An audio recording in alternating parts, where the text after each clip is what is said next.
Okay. Okay, be nice. Be nice, people. Or else. It's alright. They can hear. Damn you, I'm going to make them so that they can hear you. Welcome back, guys. How you going? Hi, I'm Pixel. I'm always sweet and innocent. In what dimension does that happen? Dream dimension.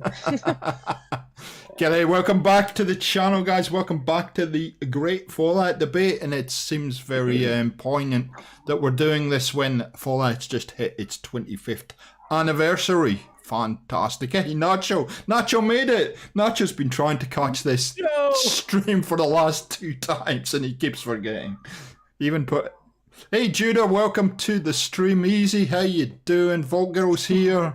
Strangely enough, so is Draco. Oh, and Gary. And Heather. And everybody. Everybody's, hey, Lyrical, how you doing? Welcome. Before we get started today, I thought I would just say a huge thank you to the community. This series was started optimistically. I thought we'd be able to get this kind of discussion done in a couple of videos, and it turned into a series. And I got to thank the people on the panel for their input, because that's made it as big a success as the edited videos. And so we have, in order, we have Vic, Draco Invictus. Welcome, sir. Hi, everybody. We have a VG. Welcome. Hey. Gary Bear, aka Local for Pack. How are you, Gary? Doing great. How are you? I'm good, mate. We have Pixel Gamer Girl. Heather is back. Welcome, Heather. Hello. And somebody that I've tried to get on this channel for probably, I don't know, what would it be, 2 or 3 years now, Matt? Welcome to True Flat. I think so. And welcome to True Flat. And he's usually in bed by this time. He's our he's our special guest tonight. And Mikey's missing. So if anybody can get a hold of Mikey, just tell him to get his arse in here. But yeah, this series has probably been one of the most enjoyable ones I've done in 5 years. And yeah, it just the idea came to me, as it does with lots of us creative people, in the middle of the night. And I just thought, yeah, I'll probably get covered in 2 or 3 videos, and it's like, this is 11 or 12 we've done so far. And the series has got over 7,000 views from the community, and they have put a huge amount of effort into giving us feedback and comments and different points of view. Thank you to all the people that have viewed the videos, that have liked it, that have disliked it, that have put an alternative opinion in. And that was the whole point. The whole point was to get to take the temperature of the community, see where we're at, and see what we could possibly give as ideas for the next Fallout. So thank you so much to everybody that's participated. This is probably going to be the last, or maybe the second last live stream that we do on this subject. We'll see how we go after tonight. I might do a review video with all these people. I don't know how they feel about that, but we'll see how we go tonight. So that's it. We'll get into it like we always do. So my head's going to disappear now. We're going to get to watch some Fallout for a change, and we're going to start. I guess the starting point for us is the finishing point from last stream, guys, where we were talking about. It really got me thinking. We're talking about the possibility of having vehicles in Fallout, and it kind of sparked a debate about technology as such. And I got thinking about the fact that as a human race, one of the things that we do is innovate, and we innovate, and we build things, and we build contraptions, and we do all that kind of good stuff. And yet in the Fallout universe, we really haven't moved very far as innovation goes. And And I'm thinking around not only what we're going to discuss tonight, but like manufacturing, even musical instruments. Musical instruments have sort of come into 76, but you don't really see them in the Fallout universe. So I wanted to use that as the starting point about what is that something that Bethesda could investigate in Fallout 5, and coming up with these contraptions, and because we come up with contraptions. We're all, a lot of us are tinkerers and creative people. If we're not tinkering and creating stuff, we're trying to sell it. But what do you think, guys? Your turn. Silence. I'll go first. All right. The Fallout universe is in a state of arrested development. Nothing that you've ever done as a character has ever carried forward in any meaningful way. And that's something that I hope that Bethesda works on in the future, letting our choices have weight, letting them have consequences. And that's something that I want to see more. But it's hard to say, anything about what we create, because none of it matters. I don't think. I agree with that, actually. But see, it would be nice if you decided to put the FEV in the water in 3, that it made an impact in 4 somehow. It's strange that we've got things like in 76 we've got stills. We've got like alcoholic stills from it, which I would expect that the population would do. And yet in 4 we don't see anything like that. Although I know there's an order of things and when the games were made, but and as I said, simple things like musical instruments. People would do that. People would make, because there was nothing else to do. They would make things like that. Manufacturing plants. I mean, we pick up weapons in the game, but yet where are they being made? Things like that. So, yeah, it just seems weird the way that they've done that whole thing. Yeah, you would think that they would have more pipe type weapons, like home crafted weapons, than they would a 10 mil. Yeah. Yeah, there can't be that many 10 mils that's lasted 200 years and still function.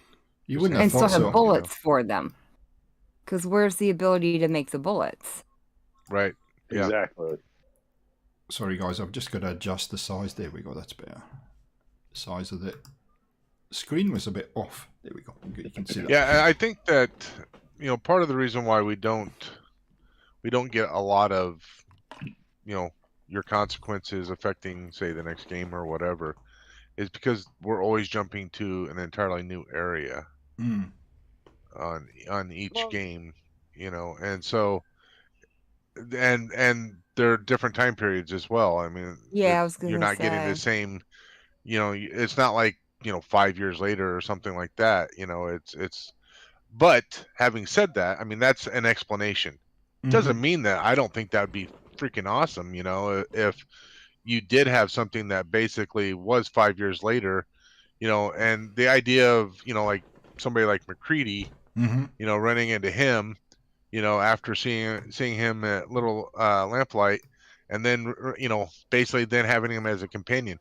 That's really cool, and that has a little bit of continuity to it. But at the same time, it would be even more interesting if, say, Fallout 5, there's lots of references to the Minutemen, and you could even like you talk to somebody that came from Sanctuary or something, and they had that kind of level of continuity. I mean, it would obviously be even more cool if it really was tangible continuity, where you were either the same character, or so like some sort of continuation of the storyline, or you could at least visit, say, Boston in a DLC or something to add to that continuation. Yep. But whether or not they do it, I don't know, but I think it would be way sweet. Welcome, Morpheus. I know it's late for you. Yeah, I think you're right, Gary. You said the thing that strikes me when I've been thinking about this is, okay, so you've got this hostile environment, which is Fallout, and we're encouraged to build settlements in Fallout 4. And you would think, and Easy's saying he wants catapults, but it's not such a strange request, because surely if they were building settlements and they wanted to protect themselves, they would build contraptions like Gary did to fire Marcy at a cannon or whatever it might be. But they would build things like that, man. Seriously, they would. Exactly. And I think that it would be a lot more interesting if you had, that kind of, needing to have that kind of ingenuity to do things, because the technology is not going to carry over. No, absolutely, it's not. Yeah. And I think that kind of quirkiness brought into Fallout 5 could make it fun. And again, could you come up with a workbench where you kind of tinker around with building contraptions for various things and see what happens? I don't know. It's a thought, I guess. Well, the idea behind Fallout is very almost anathema to real life, in the fact that we all believe that in real life, let's say, God forbid, nuclear war did happen, that in a couple hundred years, that we would be coming together, would be digging up old tech, would be moving forward. But if you look at Fallout, there's no moving forward. No, there isn't, is there? From the great cons in Vegas to the super mutants and everybody in the Commonwealth, no one's advancing anything. No. Society is not moving forward, even after a couple hundred years. And the only people that we blew up for the most part. Right. So that makes no sense when you look at the human race. Does it really? Exactly. Makes no sense. So maybe that's something that they could explore in the next game. I don't know. It just, to me, I don't know. I know it's a video game and we're probably overthinking it a little bit. Seriously, I think it could... No, but seriously, that should be things that Bethesda thinks about, too. Instead of just it always being, oh, you got your raiders in this area and you got your whatever, your gunner wannabes and your factions over here, whichever factions, they decide to have next time.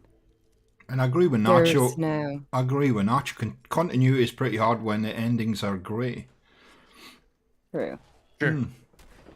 And I think we're at that point now with the Fallout series that we probably want. They've got us hooked in. We want more. We want you to think this a little bit further for the future. Yeah. And I think if they do it, they've got us anyway for life. But I don't know. It just offers a different approach, I guess, and a different dimension to things. But that's one of the things. Sorry, Gary. No, you go ahead. Really quickly. That they intentionally leave things gray. They leave it open so that they don't have to pick a canon ending, because the next game isn't going to take place anywhere near the previous game or in the same time frame. There's going to be a lot of time there, so they do pick a canon ending, though. They do. It's always the good ending is the canon. The Minutemen for Fallout 4 and the purified water in Fallout 3. There is a canon ending there. Not in New Vegas, because there's four decent endings you can get in New Vegas. That one would be hard to choose from, but I think with them it's always the robot ending. Right. For New Vegas. But so there is a canon ending, it's just they don't ever stress it. Welcome, Mikey. How you doing, buddy? Hey, how you doing? Sorry I'm late. All good, buddy. All good. Yeah, Nacho, I agree. The idea that they're not progressing, it almost doesn't make sense, because the human race never really stalemates for long. No. They would actually try to rebuild, make things better. Who knows? They never have really faced a war and said, oh, well, we got defeated. We're just going to sit here for a couple hundred years, poke the Brahmin. Right. Diamond City's the best they can come up with in 200 years? Yeah, I mean, especially considering the fact that, I mean, there's obviously a lot of people around. You know, you run into them all over the place. You can't tell me that some form of government doesn't develop and start linking with other cities and stuff like You that. mean other And than the NCR? right, yeah, but like there would be some sort of national, eventually some sort of national thing that would kind of develop. I mean, if the Brotherhood of Steel's running around with vertibirds, then you can't tell me that there wasn't some generals or somebody that survived and didn't do something like that and actually kind of prop up some level of government or whatever. Well, isn't that what is it kind of Yep. the inference for? If you look at that everybody is trying to get the lead position, and if that's if that's what is going on in Boston, it's got to be going on in other parts of the Fallout universe and the country. It absolutely makes sense that all these different factions are vying for being the kind of national power. It's just human nature. So Well, I don't know if they're necessarily vying for say national power, because like the Minutemen, they just want to like help the They different just want to communities protect the around or Commonwealth. whatever. Yeah, they're Right. just worried about the Commonwealth and the Brotherhood of Steel. They're just Out for themselves. out for themselves and want to make sure that there's no sense. There's a kind of a lacking of I guess like a coherent like super direction to go. I mean, even the Institute, they just want to just kind of expand on synths and all of that kind of stuff and more scientific kind of aspect. I guess that's one of the reasons why for me, I was kind of role playing. Had I not switched over to 76 and kept building in Fallout 4, I was starting to prep to build in the vault and Vault 88, and I was actually going to make like a government center. It was what my vault was going to be, and because in my kind of headcanon of all my settlements, like they were all linked together, and it was driving towards this kind of new kind of government to kind of, I don't know, start kind of the entire rebuilding of the nation and just humankind as in general, type of thing was where I was going with it. Why Bethesda hasn't done something like that and actually made it some sort of canon, I have no idea. But other than the fact that they want to leave it ambiguous so that way that they can always have freedom to come up with any new storyline that they want to. Yep. And any game that they do. Hey, honey, how are you doing? Welcome to the stream. Hi, honey. In Fallout 4, if you remove yourself from the game, the Commonwealth is screwed. Minutemen are dead, right? Railroad is toast. Yep. The Brotherhood is going to move on once they've cleared out the Commonwealth, and the Institute doesn't really give a crap about anything above the surface anyway. Yeah. No, they don't. So if you aren't there invested in picking a side, picking anything, then nothing, I mean, it just all falls apart. And that may be one of the biggest problems that maybe that we're not putting our finger on, is that maybe each faction should have an actual leader. So you don't become the general of the Minutemen. You become the XO, the second in command. And so that if you were to step away after completing the game, there's someone there for the Minutemen that you could see them leading forward. Yep. It's a good or point. someone, and point. that's what's really, really lacking in Fallout. It's almost like Bethesda's afraid to come up with another government system. They killed off the Enclave in Fallout 3. And they're like, well, we don't have anywhere to go, so there's just going to be no government. But, the country can't continue to run like that. Somebody's got to step up and say, listen, we need to unify and, do this stuff. But there would. It's in the nature. And welcome to Otto, welcome to Eric. Good to have you guys.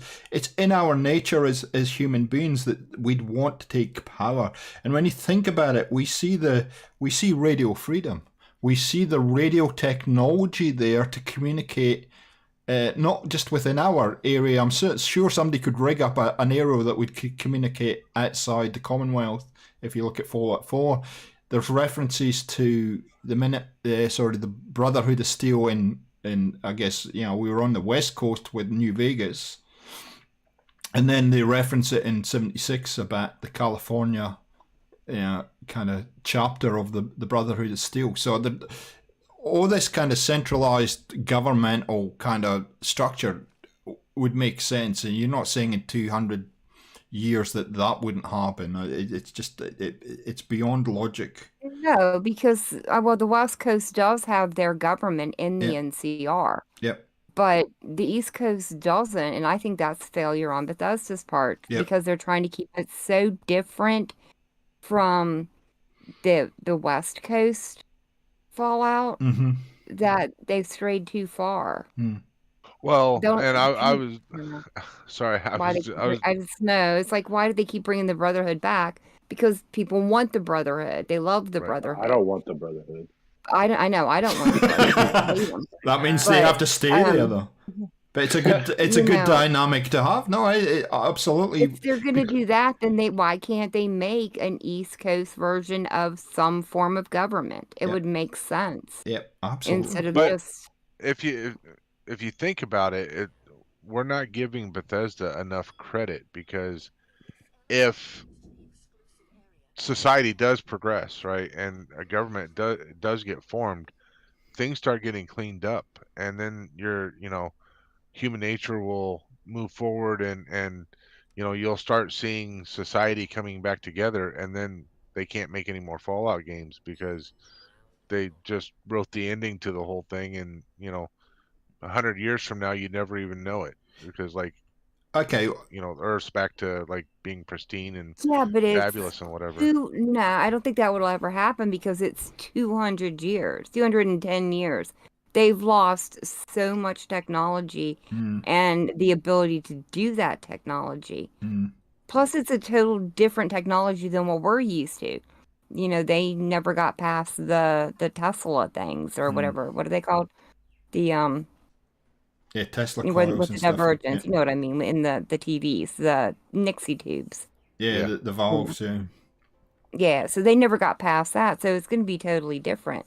Where are they going to make that stuff? Where are they going to figure out how are they going to get the factories back up and manufacturing stuff if nobody knows how? Yeah, but that's the point. We would as a race get it up and running. We'd find a way of doing that. Even with 50s technology, it would progress. There's no way it wouldn't. The word we were able to build was transistor, by the way. Yeah, we were able to. I knew it was something. build a teleporter to teleport us into the. Yep. Yeah, exactly. I mean. Yeah. Yeah, and we built that out of that were left over from before the war that continue to study and teach their children how to read. We don't even know if the people in the wasteland can actually read.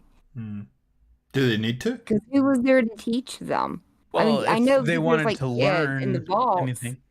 Okay. In the vaults, yes, there are, but those are Vault 81. That teacher was, the descendant of so and so and so and so and so and so who got, taught over how to read, over the generations, so they passed that down.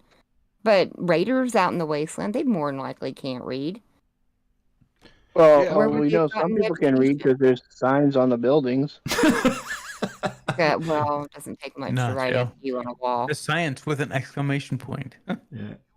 All I'm saying is, if I've never picked up a tool in my whole life, I'm telling you, I'm going to figure out how to put a saddle on Codsworth so I don't have to walk. Or a Brahmin once you catch the bugger. Just saying it. Yeah, I mean, I'm not saying that it would be an instantaneous thing if you know if it were to happen, but like society would find a way. Like especially if you had a was able to get a well-established government, and you have all these you know Codsworths and different robots that can nanny bots and all this other kind of stuff that can become the teachers. Obviously there's enough different power cells around because I mean you find them like they're freaking candy. So I I think that if society started coming together and you start getting that government, which is going to develop a society and that level of control and take out the raiders that are hindering those things and stuff, then eventually it would. I mean, sure, you could canon wise you could continue on working through that process, but like I said, you would lose the whole wasteland aspect of it eventually. And you make a big. Well, here's the thing. Go on, Mike. Okay, this is also Bethesda's genius idea, but yet also shortcomings. Is that every Fallout is a different time slot, and they've jumped not forwards really. and backwards and forwards and backwards. It's Not 10 really. years between 3 and 4. Mm-hmm. And And then it's you- literally right up the coast. It's only 7 years after, 7 years from 3 to New Vegas. So 3 to from New Vegas to 4. Now, granted, the geographic space between New Vegas and 3 and 4 is quite a bit. Mm-hmm. But I mean, come on, we had the Institute quest in Fallout 3. Yep. Dr. Lee so went from 3 to 4. Yeah, so we had McCready, from 3 to 4. Grew up. So I mean, I understand what you're saying, Mikey, but at the same time, they've done it where they're forget New Vegas because it wasn't a Bethesda game. True. There's a 10-year difference between 3 and 4, and it's literally up the coast. Yep. And So you can't defend Bethesda. That is all I'm saying. Oh no, I'm not defending Bethesda. I think it's part of their mistake, but it's also the genius. The mistake part of it is that when they're jumping timelines, and they're not jumping ahead consistently forward, they're jumping back, they're jumping forward, which gives them almost a carte blanche to say, all right, well, we've jumped back a few years, let's make up some lore, but yet they can't confirm it when they have already jumped forward. So That's because they were building off of 1 and 2. They didn't decide to do 76 until after 4 was already in production. Mm-hmm. no, I So- understand that. What I'm saying is they should have consistently jumped forward in timeline to keep lore a little more coherent. I totally agree with that, Mikey, because then if they had done 76 in the right timeline of 3 to 4 to 76, then it would have made sense for the Brotherhood to be in 76. Yeah, it doesn't make no sense. Right, because the shoehorn retcon that they do for 76 to bring the Brotherhood in is garbage, in my opinion. I'm sorry. So Brotherhood should not be in 76 at all. The time frame. I mean, the timeline. You had to mention that, didn't he? He had to mention that, Vic. That's one of VG's big bugbears about 76. Oh, I mean, VG doesn't like Brotherhood anyway. You want to put the Brotherhood in I like Fallout 5? Ryan's Brotherhood. She doesn't like children in Fallout either, but hey. Make the Brotherhood in Fallout 5 the true villain of the game. I'm okay with that. Yeah. I'm okay with that too. Morpheus makes a good point about the gunners, but he said he's like a fanboy of the gunners. But he said they've got the weaponry, they've got the comms, they've got the tech. So if they've got it, and were the gunners a spin-off of the Raiders group, or were they a separate? I don't know. I almost I think believe that the Gunners are a spin-off of the Enclave, or not the Enclave, but the Brotherhood of Steel somehow. Like somewhere down the line, because they are Isn't the very Gunners ex-military? technologically. I think don't know. I think they're a spinoff of the U.S. military, not necessarily the be. U.S. government. Gotcha. Right. True. That could be that too. Hmm. But I'll just- somehow they are. I wish I gave them more backstory instead of just saying, "Oh, here's the gunners." They act as Well, mercenaries. Because They the have a Gunners lot- are they really have a a lot of paramilitary merc group. Right. They were. That's why some of the gunners you run into are actually friendly, is because I they know they they're do whatever for working as money. the caravanners. I know, but there's no written down anything anywhere really saying where they came from, why they're there. They don't even, even the ones at the GNR building don't talk to you. They just try to shoot you. Right. There's not anything there, I and that's their believe- main headquarters.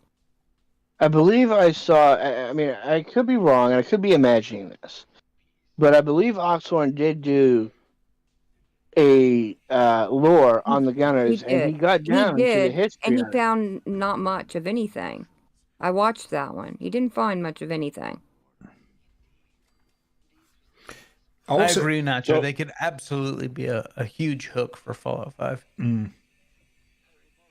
it's certainly one of those factions that's been underdone, and there could be it could be interesting to explore. I completely agree. Well, with the Gunners, my opinion is they are pretty sophisticated for their what's going on. Mm. I always, in my mind, think that we had this 1 or 2 or 3 rogue Brotherhood of Steel, lieutenants, generals. They'd say, you know what, we ain't doing this. We want to help the Minutemen. We're going to take our little platoon, our squad. We're going to take this vertibird, and we're going to go do this. We're going to help certain people, which I think a story's there to understand why certain factions are stronger or better. Mm. But we need like a better story with the Brotherhood, because they should not definitely be in 76. Mm. Wasn't it the gunners who took out the Minutemen? Through betrayal Yeah. of the Yeah. Minutemen. Well, it wasn't. They didn't take out the Minutemen. They took out the alliance that the Minutemen were kind of spearheading. Yeah. Right. The Commonwealth Coalition. Mhm. Coming back, Right. Yeah, but Go. they took out all those Minutemen in Quincy. Right. With the But help it of the wasn't just Minutemen. Minutemen. It was literally Right. people from all over the Commonwealth. Yeah. But my question Right. is Right. Okay. who hired them to do it? Because the Minutemen are Right. mercenaries. Make no mistake about that. Mhm. They get paid. Oh yeah. So who paid them? Oh, you mean the Gunners? Oh. Ooh, conspiracy paid- theory. Ooh. Yeah, who paid the Gunners? Right. Ooh. There's another small faction that you don't hear much about, and that's the Scavengers. Mhm. But are the you run scavengers into an very actual few. faction? No, they just wander around scavenging materials. They're just independents. Wouldn't they would be the inventors though, wouldn't they? They would be the tinkerers. Yeah, but they're almost always hostile. Yeah. Yeah, because Right. they got good stuff. They like me. They don't want you to get their stuff. They're like, Right. This What? is plastic. You ain't touching it. oh yeah, no, well, yeah, VGB straight in there for the plastic plates, but You're not touching my leg. And I guess to go back to your original question, G4, about all the tinkering in the building and all that kind of stuff, I'm all for it, and I think that there should be more of it. But like the next game can't be all, say, pipe weapons and no. homemade anything, because there'd be such a departure of, well, I used to be able to have 10 millimeters and all these other weapons and stuff, and now I'm just stuck with all these homemade weapons or whatever. Yep. Yeah, see that's one thing I don't understand, because what pretty much every Fallout is, besides mods, is from the United States. Hmm. There's like what do they say? 2 weapons at least per person in the United States. Mm-hmm. I don't even know why the handmade is even in the game. I've never run across a whole bunch of people running around the woods with AK-47s. Right. I've never seen it. Mm. So yeah, pipe weapons doesn't make sense. And there's more weapons than you need. The weapons aside, though, here's the thing, and it's something that I brought up when I was speaking about armor. Surely, we'll put the weapons aside and we'll come back to it, but surely with armor, the only time we can get armor is if we, kill an enemy and take it off them. Hey, Mark Jackson, welcome. But you would think that we'd make our own armor from things that we found in the wasteland, and I'd love to see that kind of dynamic come into it. Yeah, instead of just taking it off of somebody, it'd be nice to find something and you actually have to craft it and come up with something that you could wear, or is unique to what you want it to do. With unique properties and.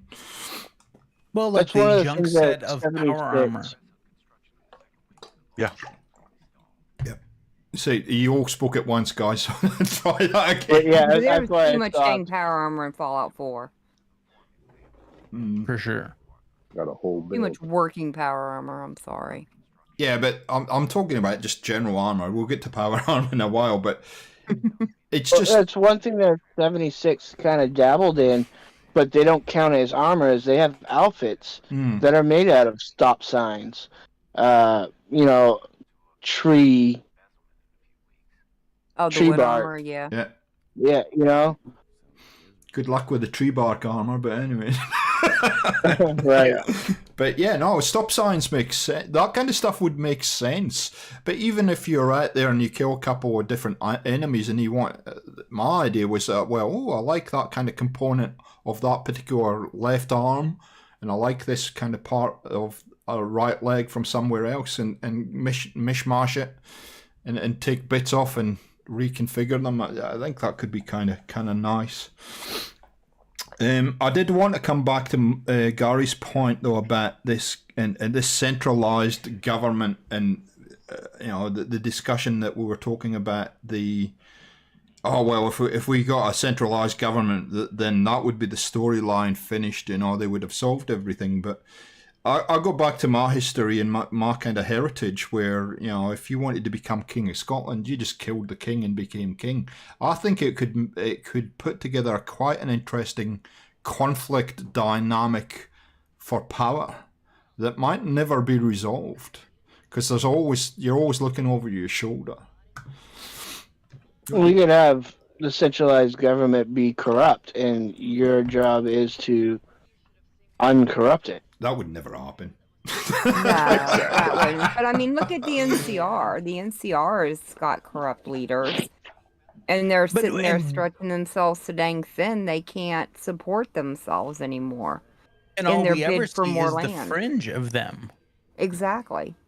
Well, after Q, you do see the core of it with Tandy and stuff in too, if you go back that far. Right. Why aren't there more Vault City areas? Why haven't they gone and looked into old vaults for more Gex to make more Vault Cities, to beautify and green up the wasteland, to give them better food? And because as it is now, they're scrabbling and eating pretty much rocks. Because potatoes, look how scrawny them damn potatoes look. You ask why they don't go find a GEC. They built a city around unexploded ordnance. These are not smart people. They are. They managed to do are it any politicians? Oops. On the West Coast. Why can't they try and do it on the East? No, on the East Coast we get megaton. Yeah, but but you went looking for a dang GAC, so they know what the GAC is on the East Coast. That was what we used to purify the water in 3. Sure. So they know the capabilities of the GAC. There has to be more than just 2 freaking vaults that had one.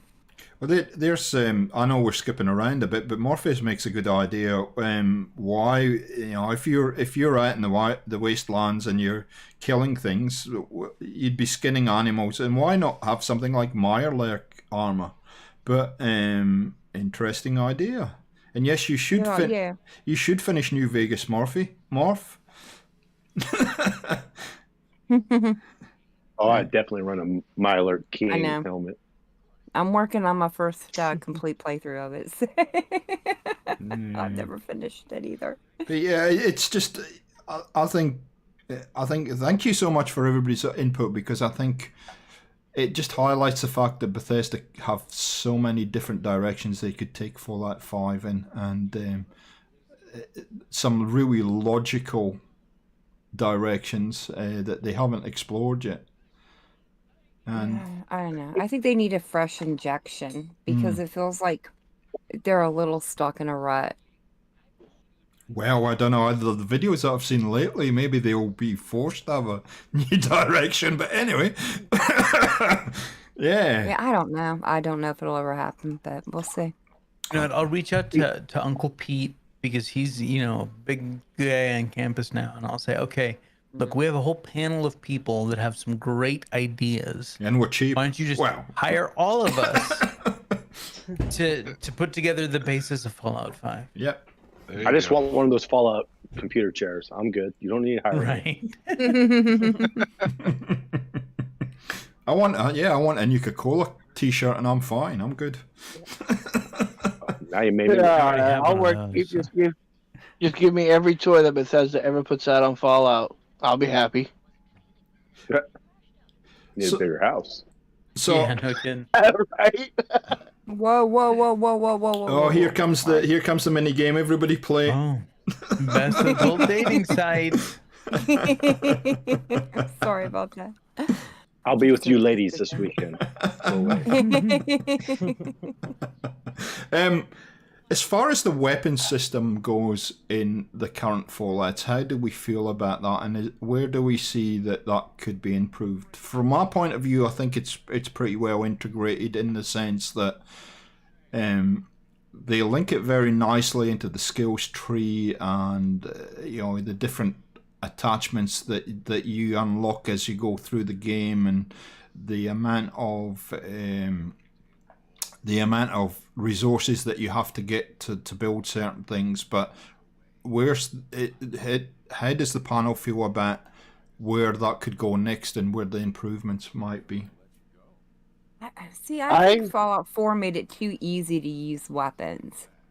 I playing through New Vegas right now, I like that there's a dang strength requirement for certain guns. If my strength isn't enough, my sniper rifle's gonna bob and weave all over the dang place. And it makes it harder to hit anything. I think they need to go back to something like that, where there's some kind of a requirement to be able to use the better weapons in the game, instead of being able to pick them all up. You know what I mean? I don't know. I found the perk tree too easy, and too easy to completely max out in 4. Yeah. If you play it long enough. I mean, sure, in a normal playthrough, you're not gonna max out everything on the. When you've been playing it for 6 years, I guess you might. Yeah, you're going to.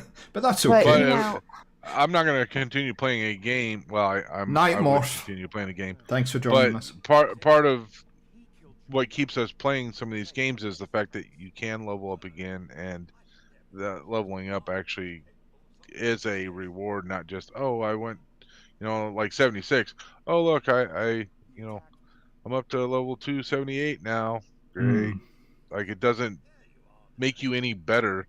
The only thing that it does is, I can now go change my character, reset up my character a different way or whatever, just because, type of thing. So I would want to have the benefit if I'm going to be leveling up, but like Fallout 4, the only reason why you continue playing it, if you do continue playing the exact same playthrough, in our case, is going to be building, right? Right. Yeah, pretty much. Yeah. I mean, there's unless you just want to run around and just see what enemies you can run across and kill, like there's no more storyline to it unless you get mods for that kind of stuff. Right. But we're just out there building, right? So that's the reason why we'd continue playing. So it doesn't matter if I necessarily level up or whatever, and by the time I'm level 278, I've got all my skill tree filled up. At that point, it doesn't really matter, because I'm not playing the storyline anymore or anything like that. So in that regard, it doesn't bother me that you can, continue improving your character or whatever, because by that time I'm it doesn't matter. I'm just building, and I don't want to be harassed too terribly much when I'm out scavenging for my materials. I think for a single player game, there needs to be a level cap. I think so too. 76 makes sense because it's a multiplayer title that there's the level cap is ridiculously high. Okay. But then again, we're also getting into mechanics, of do you always run a specialist kind of a build? Like, are you going to run a sniper build or a thief build or whatever? Yep. So then the weapons tie in with that. Like, you would not be using any heavy weapons as a thief build because everything is about light and fast. Right. So now we're getting to something more than just weapons. Now we're getting into, okay, there are different kinds of weapons and what should be used with what kind of a build. Yep. And No, and I agree with that. Go. I was just gonna say, but like the idea, let's use, as a thief, right? You're not gonna have you're gonna have high agility and perception, and that kind of stuff. You're not gonna have high strength, but over time your strength is gonna go up, and especially if I'm running around scavenging, I want to be able to carry more stuff, right? So, being able to at least continue to level up, some things to me makes sense because your perception would increase. Your agility may not, but your strength probably would. Your speed wouldn't go, necessarily any faster or higher because that's not something you would want to be able to like crouch and move faster after a while, even for a stealth character. Right. I mean, being able to move fast while you're crouching without making noise is a good thing. Right. But I mean, you want to carry more, get a bigger backpack. Well, that's the thing. We need to be able to have a freaking actual backpack, right? Like, that was one of the cool things in 76 when you could make a backpack and like you could increase your carry weight. That was a great thing they added. I said that from almost day one in Fallout 4. I'm like, why can't we have some sort of backpack or something so we can actually carry more stuff? Makes sense. Especially with the limitation. There is a backpack. There is. There is a backpack in 4. He knows. Anyway, Maggie, but that's a mod. That's a mod. I'm trying to think. I'm like, There's no backpack in 4. If there is, I've never seen it, and I played 5 playthroughs. I'll look for it. Just 5?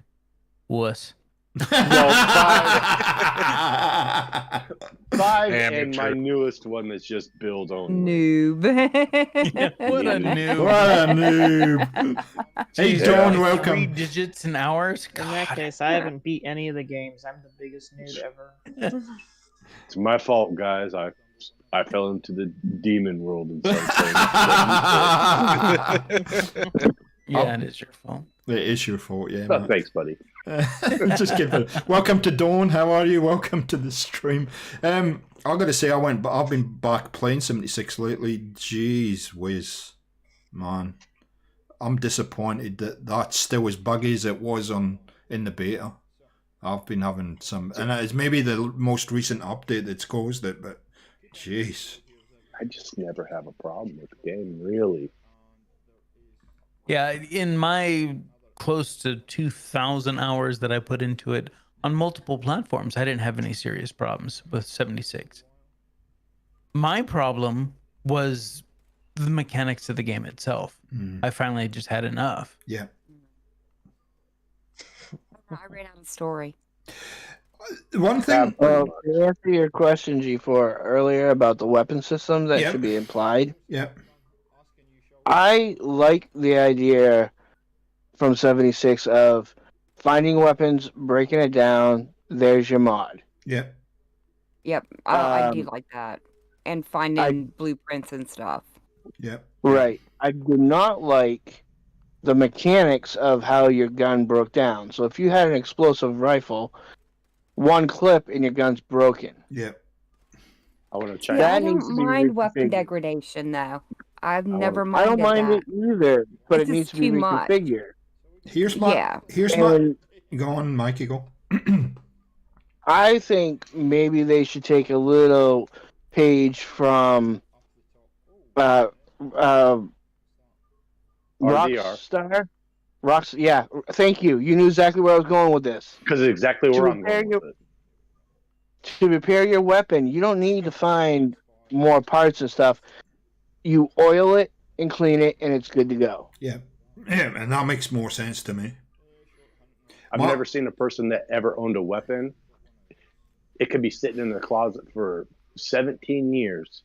You go look at it, somebody's been cleaning that gun. Because if your gun's dirty, it's going to jam. So what Smoke was saying about the RDR thing, I loved that aspect. It still worked. You could still fire it, but the bullets went all over the place. You couldn't barely hit nothing. 76, my biggest problem is you're in a battle. The weapon breaks. It's just broken. Yeah. You can't even shoot them. Yeah, throw it at somebody. Yeah. That makes no sense. No, it doesn't. Nice one though, Smoke. I was going the same way. You see, I'm not up, and Mark Jackson saying the same thing. He didn't mind the system in New Vegas. I don't mind the system in New Vegas in the fact that you're picking up other weapons and you're just using it to repair it. Didn't mind that at all. My biggest bugbear with that system though is you found these better weapons that were rarer, and then you couldn't find one to help repair it. So then you had to go at the game. I'm all for staying in the game and staying immersed, and so that whole system of finding a cowboy repeater and repairing cowboy repair, that's fine. But the ones that are rarer that you couldn't find, that now you have to go to somewhere else and find somebody that will repair it or whatever, that was frustrating for me. There was that's why I like the perk that allowed you to use similar. The jury rig, yeah. There's jury rig, and then there's every unique weapon had a generic version of it. Like the Rat Slayer was the varmint rifle. Yep. Cool. I want one of those. I'll be right back. Yeah, like the varmint a rifle. bloodied varmint rifle. I'm totally wrong with it. But yeah, there's base weapons to match all the uniques. So you just have to know what that unique weapon is. Yeah. And all of the weapon repair stuff could be tied into the modular difficulty that we talked about a couple episodes ago. So if you just want to play the game and play the story and just enjoy the lore of Fallout, you don't want to have to worry about your gun breaking down all the time. Cool. Turn that off in the difficulty. And that's me. That's how I like to play Fallout. That's why 4 is perfect for me, where with the weapons system that happens. I think for me though, with 4, I don't know, it just, you get to a certain point with your weapon and that's it, it's done. You can't upgrade it anymore. There's way too many legendaries in 4 for me that I'm never ever going to use or ever.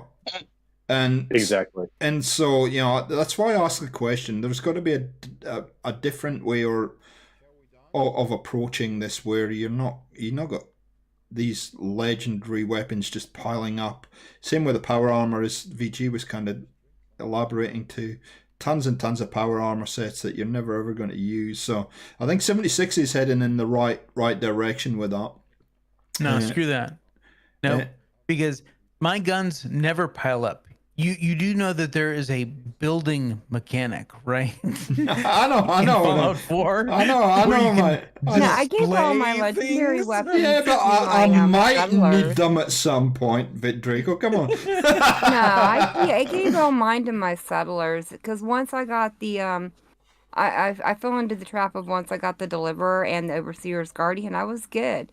Lights out. I do like the Only spray 2 and weapons pray. you need.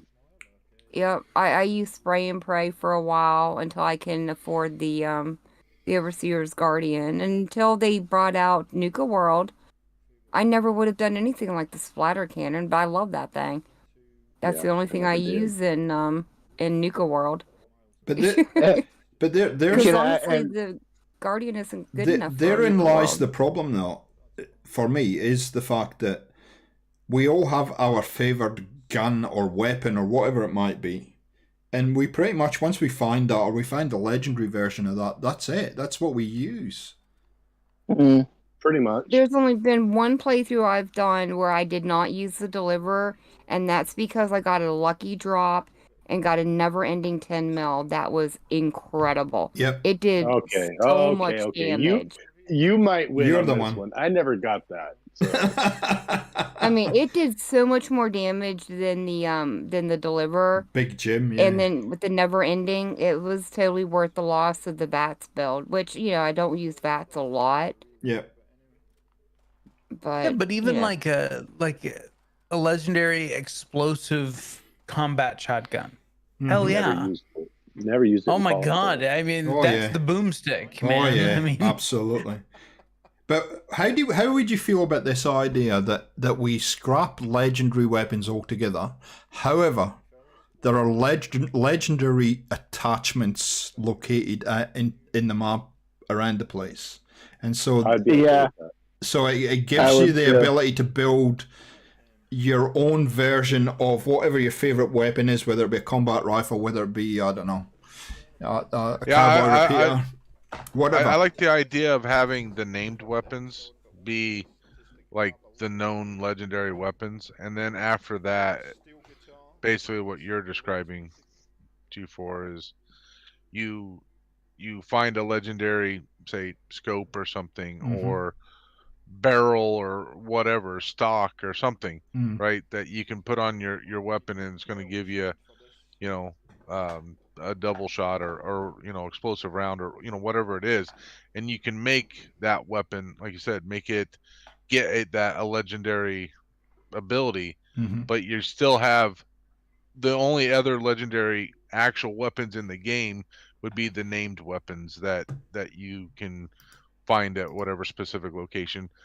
I mean, the fact that you can get a legendary like bloodied rolling pin because it's some stupid random drop. Like, are you serious? That's like the most obnoxious thing. Yeah, I might have a couple as well. Legendary rolling pins. Yeah, but like, who is actually using those? Welcome back, Heather. Like, why give us legendary weapons that essentially nobody's going to use other than to make a funny video out of? Right, exactly. Yeah, like, I mean, why waste Shell the did go down effort? and try to take out the Scorch Beast Queen with one, so. Yeah, I mean, Shell. yeah, for a challenge or something, yes, but like Shell didn't run around with that thing all day long and go everywhere he was. In reality, you're not going to go fight a death claw with a rolling pin in real life. I'd be like, no, in real life, no, not. Some of us but would. I know I can do some bloody good damage with a rolling pin in real life if I have to. Yes, Eric. I know how to use that baby. Are you What's suggesting wrong, something you don't like want your gnome from dying light? Yeah. Go Vic. Are you thinking like armor and weapons from like Assassin's Creed Odyssey? How you have some legendary weapons, but like the rare stuff has like open slots so that you could put some cool stuff into those open slots. Yeah, but potentially we do it with attachments. Now, I'm not talking about unique. Right. I want to be clear. I'm not talking about unique weapons. I'm talking about legendary. Unique weapons like the Ghost Rifle and stuff like that are something that needs to be in the game, will continue to be in the game, and yeah, I'm talking about legendaries where you get these weapons that have this specific buff on them that you're never ever going to use. Ever. Sure. No, so I don't know. I don't think that they were really necessarily needed. They're fun. There's some real fun ones. But I like having the legendary armor, or at least armor with like added benefits, Sure. you know? Oh, well, yeah, Ooh, without a doubt. Okay. The reason why I brought up AC Odyssey Yep. is because everyone sees legendary weapons, legendary armor. Oh shit, that's what I want. It's not. It has a set bonus and all that stuff, But honestly, the rare weapons with the right attachments is much more powerful than the legendary weapon with its set bonus or whatever. Yeah. Oh yeah. Yeah.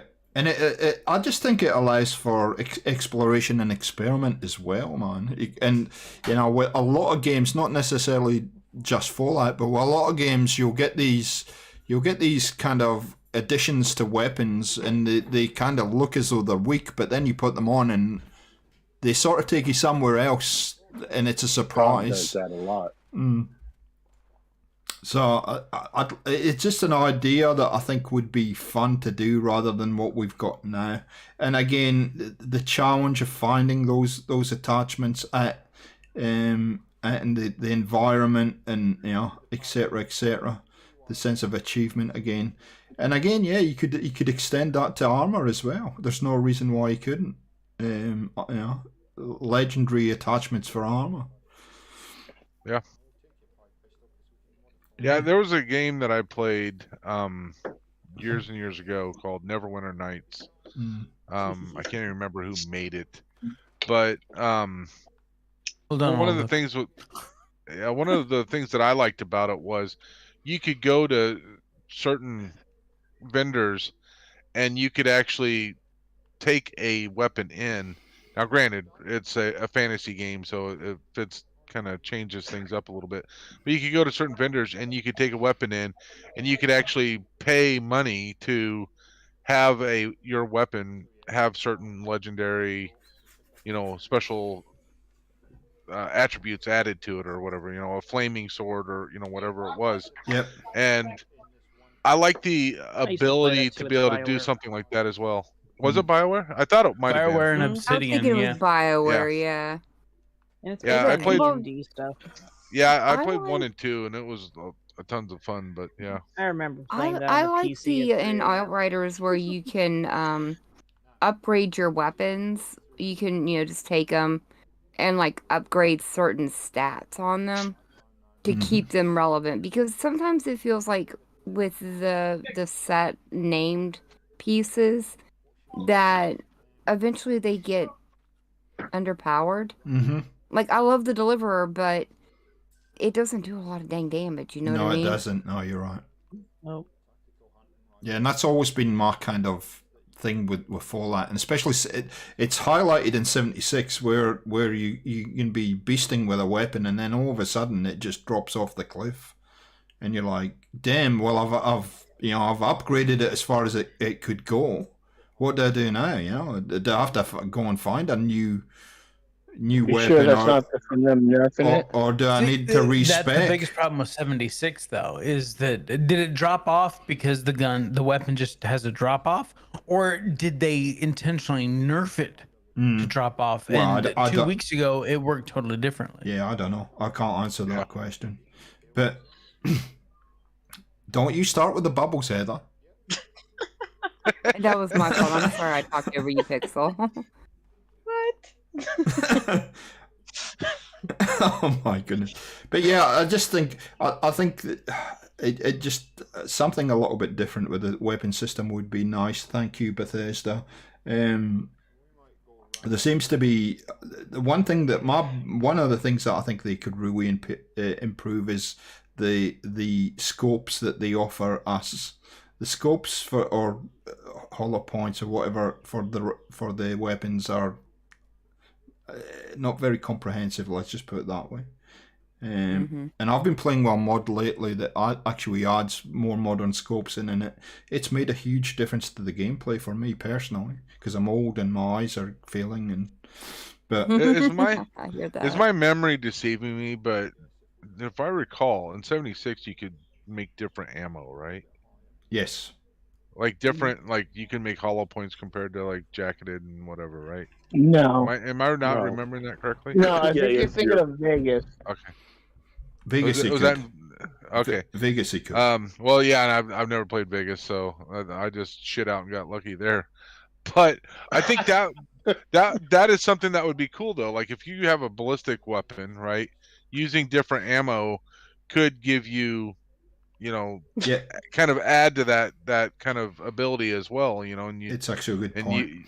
you could, if you wanted to do jacketed hollow point, or just a jacketed round, that would act differently than say a hollow point round or whatever, right? And that's probably why explosive weapons degrade the weapon faster.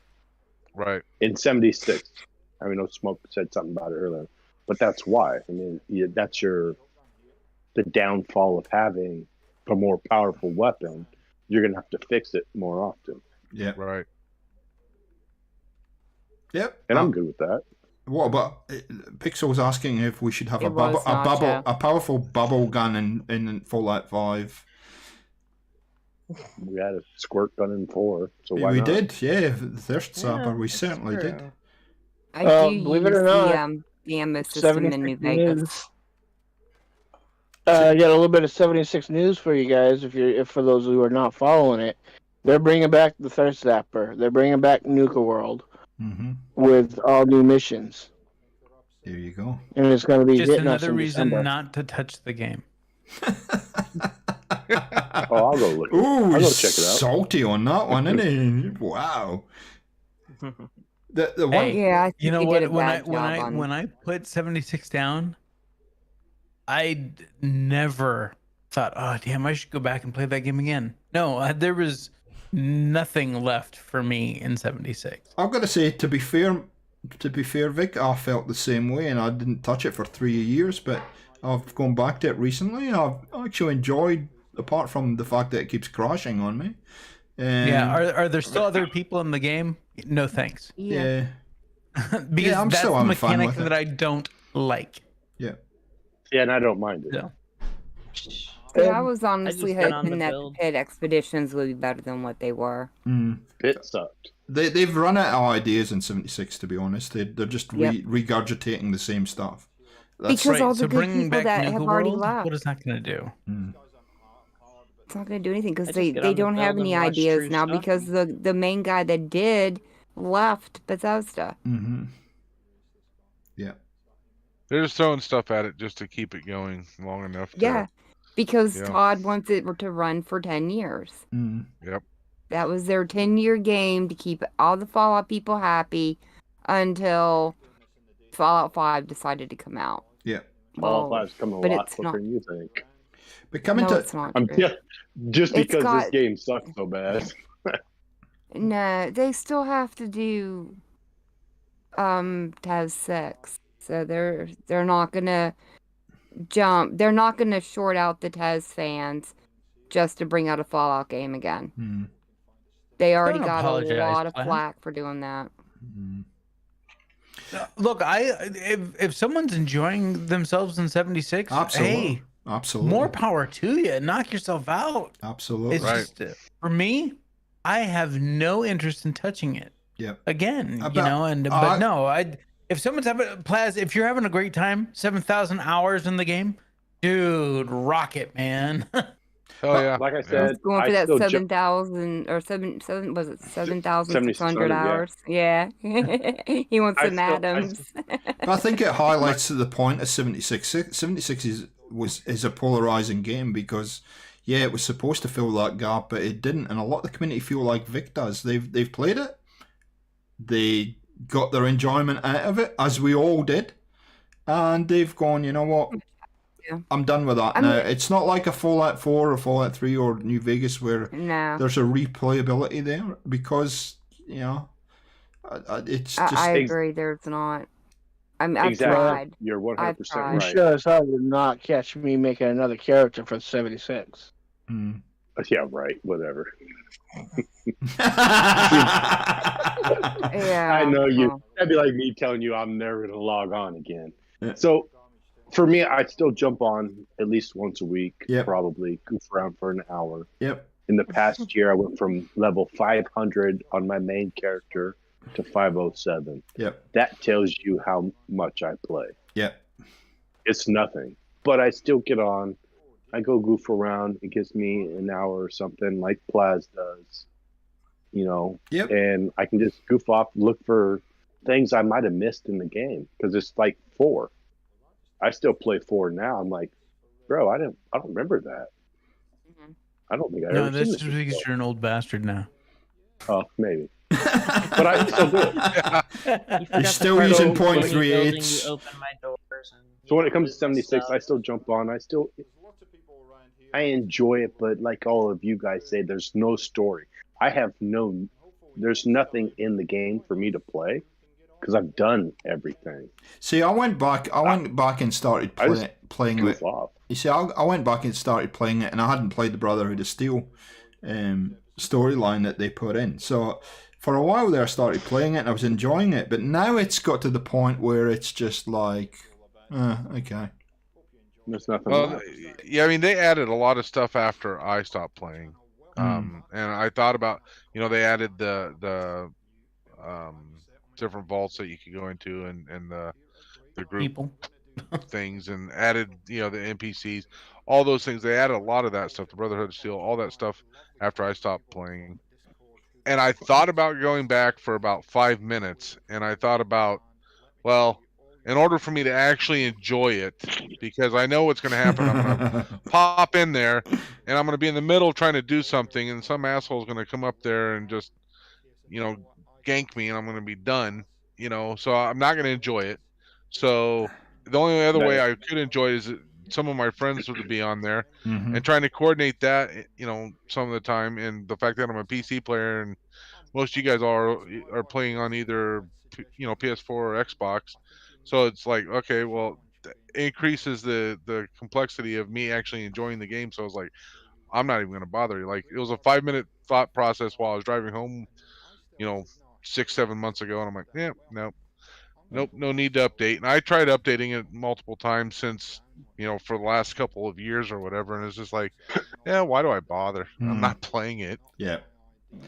So really quickly, I wanted to touch on something that Nacho had mentioned just about development cycles that Microsoft is going to be demanding faster. And Nacho, we have touched on that in the past during this conversation, and we all agree that it's probably going to happen, but at the same time, they're going to have to fill out Bethesda a little bit more because 450 people that. You can't have 450 people working on separate titles and expect multiple titles to come out in a few years. It just doesn't happen. How do we feel about a specialist studio for Fallout? No, I'm okay with Bethesda throwing all hands on deck for a game. I'm not talking Bethesda. I'm talking Microsoft. Nah, they won't do it. No. Because they have, when you think about it, they have different studios at their behest now. I mean, Bethesda's there, but but Microsoft isn't EA, where EA wants to control everything that their studios do. But Microsoft isn't like that, though. No, but they pretty much buy them and let them continue, with their status quo. But could you imagine if Microsoft took away Fallout from Bethesda? I'm not talking about them taking it away from them. They won't do that. No, I'm not talking about taking it away. I'm talking about them developing a specific studio within Bethesda. And Bethesda do it now, and they admit that they do it with 76 now, where they're working with other studios. It's not beyond the realms of possibility where you had a dedicated studio. Here's my idea. Here's my thoughts on it, though. Microsoft want a return on Bethesda games, the big Bethesda games. Fallout's a big Bethesda game, and it's overdue for a new version of it. No, but right now they're banking on Starfield. And then they're all in on Starfield right now. But that's not a Microsoft vision. That's a Bethesda vision. I know, but that became a Microsoft vision as soon as they bought Bethesda. The question is, I mean, you do have a bit of a valid kind of thought process. Higher ups want more. G4.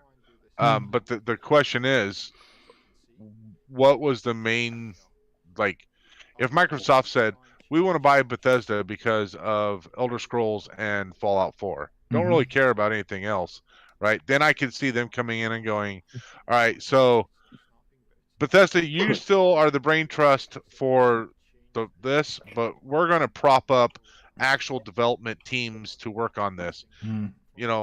Todd, you can still be the creative dude or whatever, and you can decide who's the creative parts of this, but we're going to have very specific teams and we're going to prop them up.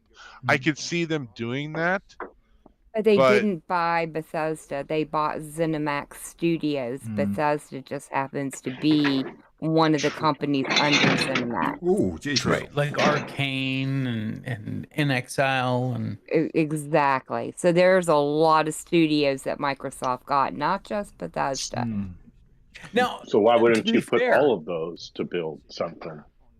Because they're Yeah, all separate studios. They're not one studio. But they're all intelligent people, though. Well, sure, Yeah, but they all work on their own things. right. People that are working on BGS titles have been working on BGS titles for a long time. 25 So years. to bring the guys over at In Exile in to work on the next Bethesda title, these are everything's new to them, kind of a thing. Are they good And I'm story okay. writers? Right, and that's No, totally fine. are they? I'm- I don't know. But if you think about that though, Vic, they needed a new set of skills for 76. And So- they bought a studio to do that. Absolutely. Right, they literally bought Battlecry Studio, renamed it BGS Austin, and said, here's everything for Fallout 4. See if you can make a multiplayer game out of it. Yep. Yep. 35 people. Yep. And in doing that, they approached id Software. They approached other studios that had worked on multiplayer titles. And they figured out how to work id Software into the creation engine to make 76. But it was still a BGS team. They were working with those guys previously before they purchased them, though. They were already working with those guys for other, not specifically for 76, but for other stuff. And they have got a history of working with other studios. So, I don't know. It's just something that I wondered how you feel about whether if a dedicated Fallout team or studio would sort of get the development cycle to, fast track. But then if you Triple say, the well, size we're of going to have a of dedicated BGS. Fallout, then they're going to want a dedicated Taz. Right.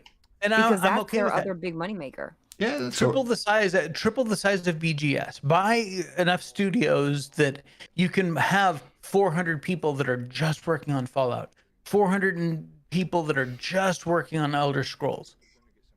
You want to put together big teams. I mean, Jesus, Ubisoft has 12,000 employees. Yeah.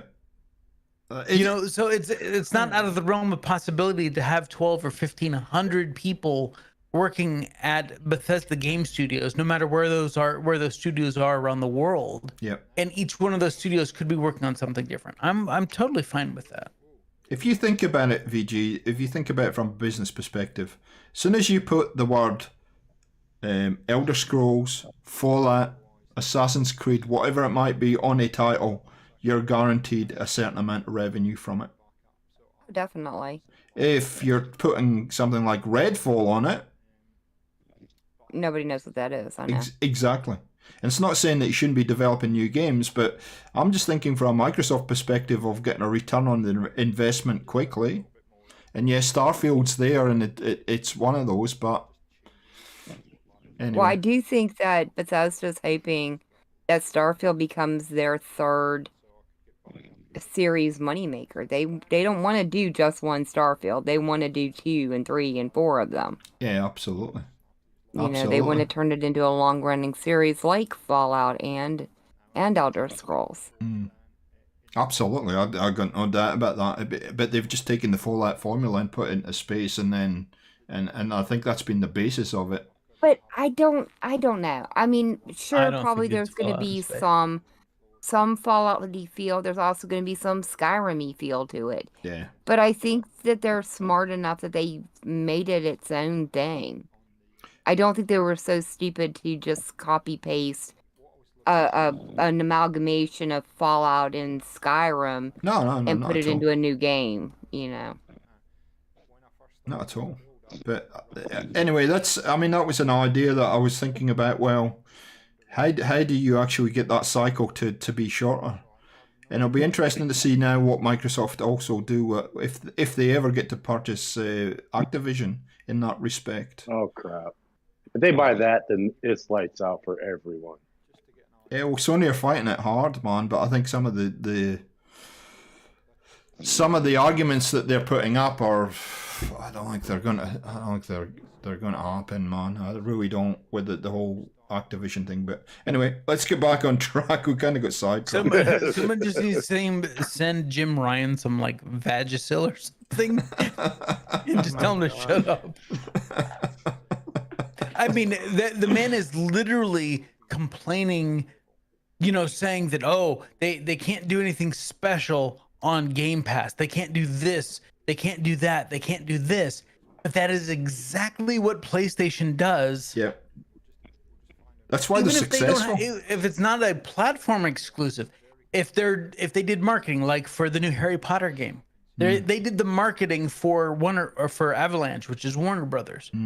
Okay, but there's a whole dungeon, there's a shop, there's a spell. In a Harry Potter game, there is a spell that is exclusive for PlayStation for a year. Excuse me? I mean, it's a multi-platform title, but because Sony did, but what I'm saying is that Sony's not arguing in good faith here. No. With that whole thing, with the whole Activision thing. I don't think they are either, mate, to be honest. So, yeah. Ammunition. Gary, you spoke about ammunition before. Hey, Shek, how you doing? Welcome to the stream. I think that was a good addition to Fallout 76, is the ability to make your own ammo. Can I please sell it, though? When the stuff I'm not using? Or can I sell all the 338s to True? I mean, why can't you sell ammunition? Yeah, the fact that you can't sell it was very annoying. I mean, granted, as somebody for the first time decided to play a commando build, I could not have enough ammo on me. And of course, you always have all the other ammo that you don't need. And I'm, making the specific ammo that I did. But it always sucked because I had all this other ammo that I can't do anything with. And then just drop it, or give it away to friends or something. Yeah. That part was extremely annoying. Maybe I rather enjoyed the idea of needing to be able to make ammo, but maybe if you have a bunch of 3.8 ammo and you could break it down, take the gunpowder from it, use the brass, make your own brass or whatever, use the lead and the bullets for making, new bullets for your new rounds. I think all of those would be very viable options that you could do. I mean, is it overly realistic? Not exactly, but we're also playing Fallout. Yeah. So not everything's going to be realistic. If you did like a 5-to-1 ratio, 38 rounds, 5 makes 145. Yeah, right. Exactly. I'm good with that too. I run 38 because I've played a lot of this game. And I've acquired certain weapons that I can run a 38 fixer. Yep. That's bloodied and all the other perks that I've accumulated that go with the weapon. It actually still does fairly well. Yep. Well, and you can get a crap ton of the ammo. Well, here's the other thing. I could just people drop it.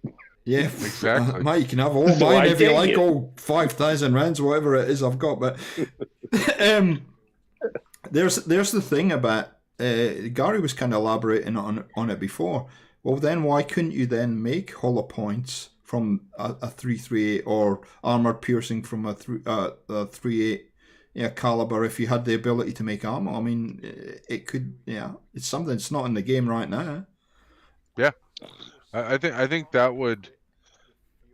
I mean, the interesting part, and I don't know how you would handle it, is if you decided for this one purpose or whatever, you decided you wanted to use hollow points, but then partway through a firefight or something, you decided you wanted to switch to armor piercing. It'd be kind of maybe a little bit clunky or something.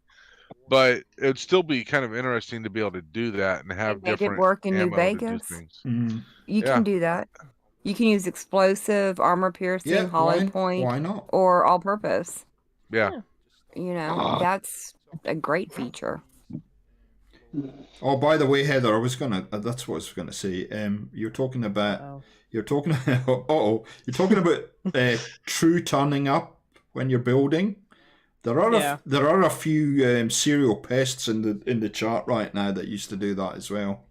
You turn around and Nacho would always be there for some whatever reason. He'd turn around and he'd be right behind you. And also, Otto was a bit famous for doing that kind of crap too. Sitting in bushes. He used to sit in bushes in '76 and scare the crap out I of was you. building my diner, and all the doors were starting to open and close, and all the windows were opening, and I was like, "Great, my diner is haunted." And then I looked at the map, and there was this little sign that said "True Flat." I said, "Yeah, never mind, the diner's not." I need to be able to turn that crap off. I don't want to turn True off. That would suck. No, I mean, I only have so many stealth boys I'm not touching to that. run around. Oh yeah. And then you know what made it worse is you got in local and went, and I was like, well.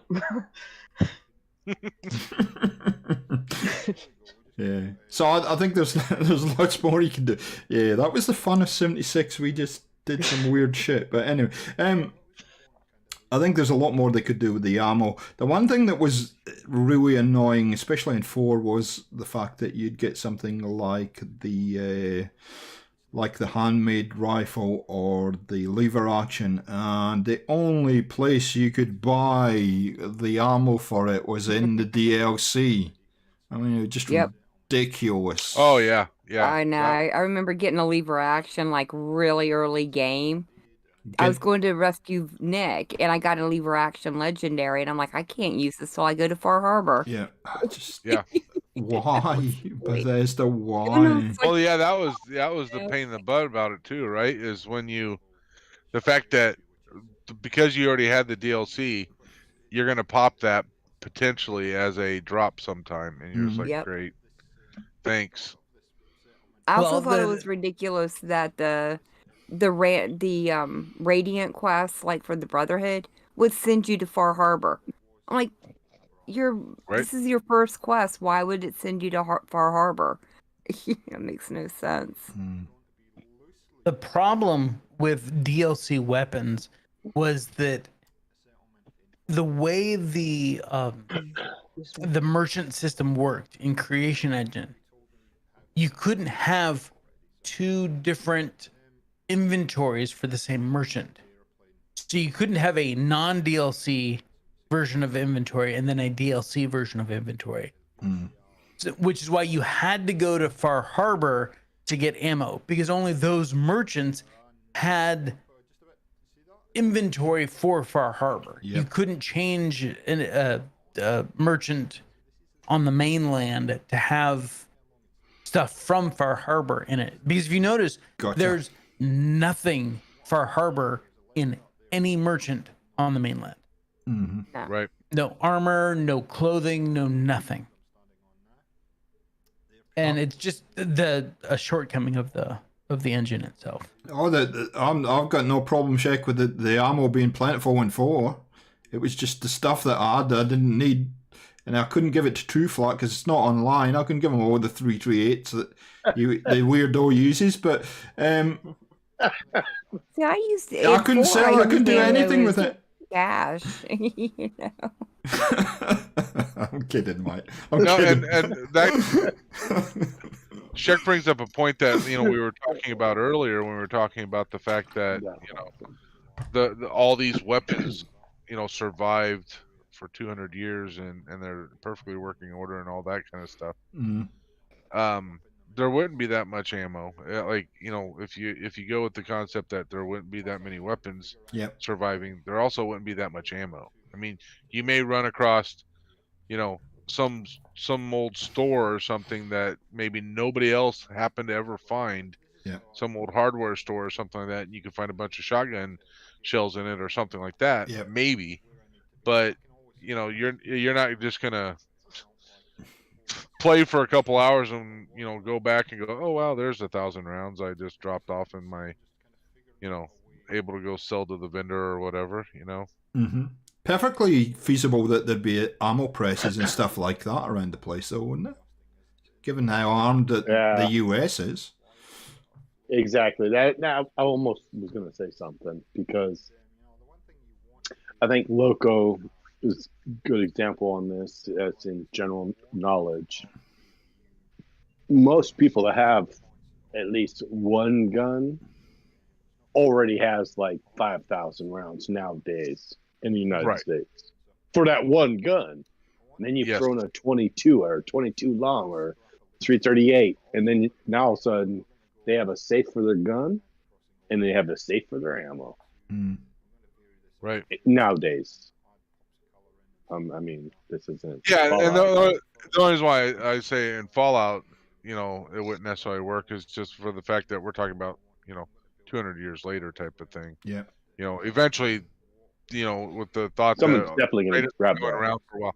Yeah, it would have been grabbed by now, and you would like to think that ammo would start to become pretty short instead of you over here, especially in Fallout 4 when ammo doesn't have weight to it and they'll constantly carrying around. And then you look at your pocket like, I got 15,045 rounds. Great. It's just like try to carry that around. Yeah, no kidding. Why? Yeah, carrying the cannonballs around are great fun and mini nukes and all kinds of stuff. Yeah. Oh yeah. Which I for realism's sake, in '76, although it sucked because like I said, I was playing a commando. It sucked because the ammo did have a weight. For realism's sake, I very much appreciated it. Yeah, but you had perk cards that decrease the weight of the ammo. Oh yeah, right. And then you can do that, but that's one of the things I did not like about the leveling system, though, is because now I had to sacrifice a card just to be able to decrease the weight of the ammo because I chose to play a commando. Like I feel like if I was commando level 3, that should be automatic perk of being able to have a decreased weight. I shouldn't have to carry a specific card for that because it's part of that build. I had to use. Go on, VJ. Go ahead. No, go on. I was gonna say I have to use a special backpack and a card just to make stim packs weigh less because I have so many of the dang things that my stash box won't hold them. Yeah, even after selling the stupid things, I still have so many of them. I don't know what to do. That's silly. Somebody asked me for a stim pack, I'll drop them 100. And they're like, I don't want that carry weight. Like, well, I'm trying to get it out of my inventory too, So I say I'm still using stem packs to drop me over a year. What about fusion cores? Jeez, how many fusion cores do you have in Fallout 4? Jeez. Oh yeah. I mean, anyway, what do we think about the fact that in Fallout 4 there doesn't seem to be a huge there really isn't too many what I'd term as modern weapons. But I was thinking about I thought about this a little bit further and thought, well, okay, Fallout 4 was sort of, or Fallout concept is about the 50s, what happened in the 50s, and them imagining what would happen in the future. But so thinking about weapons in the 50s, even some of the World War II weapons, we do not see any of them. Oh, I would totally run a Browning. I mean, we don't. Yeah, the BAR was the the combat rifle or whatever. Is essentially what the combat rifle was, a BAR, which was developed in at the end of World War One and went into World War II. But yeah, I mean, you don't see really a whole lot of others. Tommy gun, you got to see that, I guess, and that Thompson, that made it. Yeah, it made it into World War II and was used in World War II, even though it was developed earlier. But you don't have like M1 or anything like that. But we finally see the handmade. The AK-47 makes a presence in Fallout 4. Well, I find it interesting that you don't you don't run across an Mini game M16. You know, you don't run across an M16 though. You get the Exactly. handmade, I don't but understand no that. M16. That one didn't make any sense to me. Especially based off American grounds. Right. And That's what I Maybe was trying to maybe allude the to Chinese. earlier. Yeah, maybe the Chinese liked it so much they took all of them that they found and left their handmade there. Or just trading you out, buddy. But yeah, You just know, but on, maybe Vic. maybe Colt doesn't exist. Yeah, but you look at what they've based it on, the kind of the philosophy of Fallout, and well, they do exist. We know they exist. No, Coca-Cola does not. Nuka-Cola does. Nuka-Cola does, yeah. That is a divergence. Long before the divergence actually happened. Because we know that Nuka-Cola existed before the divergence hit. Yep. So maybe Colt was never around to make the original, well, the AR-15, which became the M16. True. And I mean, and technically that was made in the 60s, not the 50s, Right. which we do know that's where Fallout is kind of based in, is the 50s. Right. So Because it was that does kind of make 64 sense. The M16 came out? Yeah, something like that. 63, 64, somewhere around there. So, I mean, you just don't know. Of course, we want to see more modern guns, though. Oh, yeah. Yeah, I've been playing around with a couple of mods lately. It depends on the timeline. Yeah, I guess so. But I've been playing around with the Fallout Miami lately, and I've been playing around with even the 12.7 millimeter submachine gun from New Vegas, which there was a mod. And just those are fun guns to play with. That's all I'm worried about. I want to have fun with these kind of weapons and play around with them, rather than being stuck with one kind of weapon that we upgrade and then we forget about because that's our crutch weapon. I want more fun weapons, a wider variety to play around with. I think it would be rifles. Yeah, I would be okay too with the idea that you come across some weapon manufacturers that actually make new ballistic weapons that aren't pipe rifles and pistols and stuff, but they are I the idea of making a rifle would not be past these people to actually manufacture it, considering they were manufacturing them back 500 years ago or whatever. Well, why couldn't they add in a guy, say in Fallout 5, that is developing modern weapons? So maybe they do look like what we have now, or I don't know, in the 60s or 70s, and say he's developing them through, like breaking down other weapons and building his own molds and stuff or whatever. Oh yeah. Why wouldn't that be a realistic thing that they could add? See you, buddy. Yeah, there's no reason. It just I think there's more that they could do with it, with the selection of weapons. Certainly when I researched it for the video I did, I was like, well, I think there's more that they can do with energy weapons and plasma weapons. The SMG category and LMG category in Fallout are virtually non-existent. We really don't have a variety of different snipers that we can really play around. I mean, and the list goes on and on and on and on. So snipers need to work in the game. Yeah. I love my 10mm pistol. Don't get me wrong, but there isn't a huge amount of pistols either.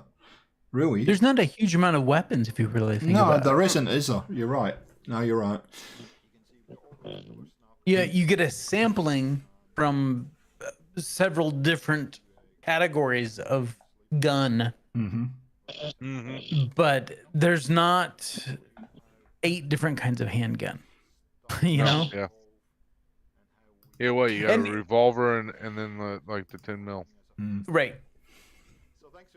Nacho, you are absolutely right. Now, of course, the big part of the divergence didn't happen until the 50s, but yeah, it's obvious that the divergence has been happening for a long time. That's why we have Nuka-Cola versus Coca-Cola, and things like that. So yeah, of course, the divergence started, but I think it was smaller things like Coca-Cola, Nuka-Cola kind of a thing. Vim. And then there was the main thrust in the 50s.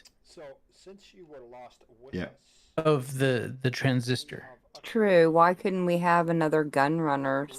Yep, absolutely. Yep. I loved gun runners. Now, the gun runners make sense and why there's still bullets and guns and stuff in New Vegas. Yeah.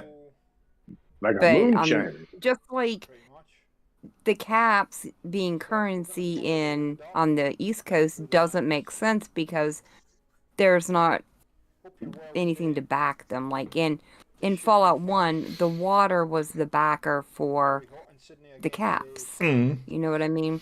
So So like, it was in what's 3. backing caps in Water. eventually, but not in the beginning? Welcome, Zero. Welcome.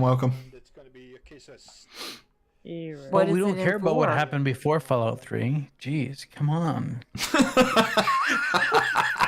Well, they None of us can remember I that guess far that's back, not apart from getting Gary. containers.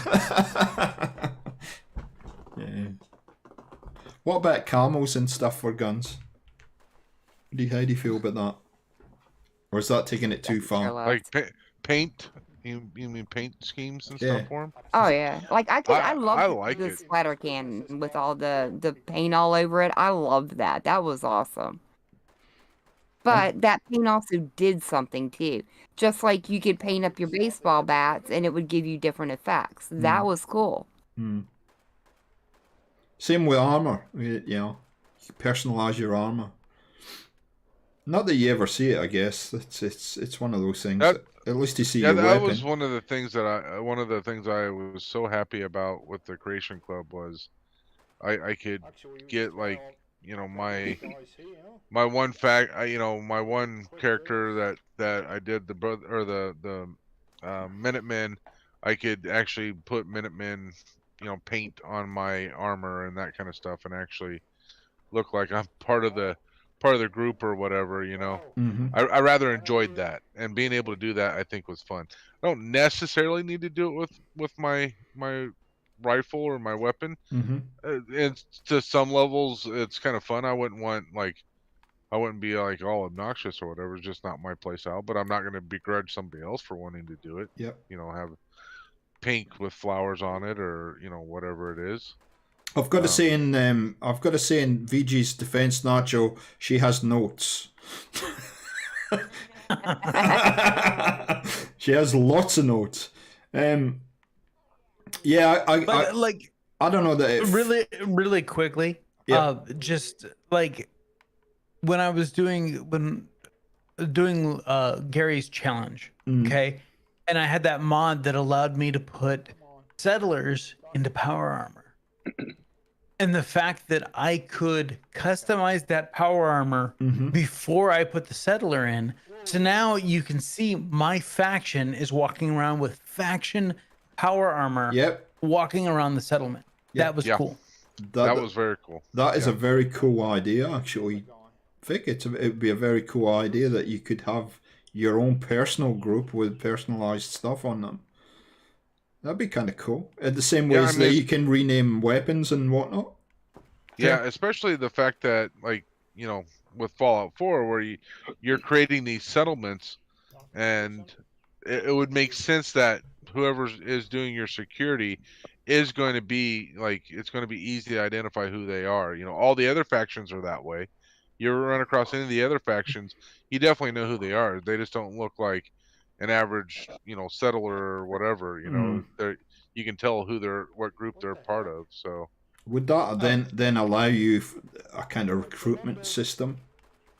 That could be an interesting idea, where you rather than, you know, we talked in previous streams about the fact that you're the general of the Minutemen, but you're not really, because you don't have anybody that reports to you. So You know, you're not Rui. You're just doing their bidding. You're just their errand boy. So, you know, to be able to have settlers that then become part of your own faction could be quite a nice little idea, I think. Yeah. Yeah, you mentioned the renaming of weapons and stuff. That's one of the things that I did with my build character. I ended up doing it with all of them. But like I would rename all of the weapons, and I made, you know, so I had different builds for, like, you know, if I made this, you know, this rifle into a sniper rifle or whatever, and if it used a scope, it was this, and if I used a night scope, it was that, or whatever. And I went through and I renamed everything that you know, and I had certain outfits that I would give all my characters depending on what their you know, if they were security, they were wearing this, and if they were cooks or you know, like, you know, just whatever, working in the garden or something, they would wear this type of the clothing or what have you. And I enjoyed that. That was kind of me getting into the, you know, really getting into the game and whatever. I would probably be pretty upset if they gave us the ability to build settlements and do all the building, and then took that kind of ability away from you, because to me it kind of helped me stay in the immersion of what I was doing. So, but not necessarily everybody's going to want to do that either. Well, you just think about it. VG would have all people running around with flamingo gear on. Instead of the Minutemen, he'd have the Buttermen with true flats. He'd have some kind of SpongeBob bubble theme with Heather. I mean, it could be fun. Look, you're laughing. See, make it fun. Yeah. Drew the Butterslinger. I don't know. Maybe I'd have a little flamingo logo on one of my uniform, my armors. But no, I like my little headcanon lore of the flamingos and the gnomes duking it out in the wasteland. You know, that's just you know, something that's come up. But it's the fun of being able to stick something that like that in something nonsensical into the Fallout lore, and you could almost actually see that if you just go and look. You know, look at how many times you go into a building and there's teddy bears doing odd things in corners, you know. Absolutely. You know, canoodling and stuff. And you've got the gnomes all over the dang wasteland getting drunk and partying in toilets. And, you know, it's already there. Yeah, why couldn't there have been, sorry. You know. That's no worse than me making up, like, Appalachia Carla, who's the great grandmom, I think, of Carla from Fallout 4. Yeah, Trash Can Carla. Don't skip. Yeah. What? You don't mess with Carla. Flamingo. We're back on the flamingo and gnome. We've already come up with a faction for that, Nacho. I never said I was saying Nacho. When it comes to armor, though, I would really like to have something like 76 has, where I can overlay an outfit over my armor. Absolutely. I love that feature. I love being able to wear whatever clothing I want to right over my armor. Yeah. The idea that you're limited on what you can do in Fallout 4, just, you know, kind of annoying. I'm walking around with 400 pounds on my back. You know, armor on, and I look like I can't even walk. I want to just look like I got like a jacket on and some jean shorts. Yeah, you move from 76 to 4, and suddenly you're walking around in your underwear all the time. It's kind of embarrassing, because you've tried to superimpose armor over some clothes that it would. I could never. But if they give you a ballistic weave, you should be able to ballistic weave anything. Yeah. It shouldn't be specific. No.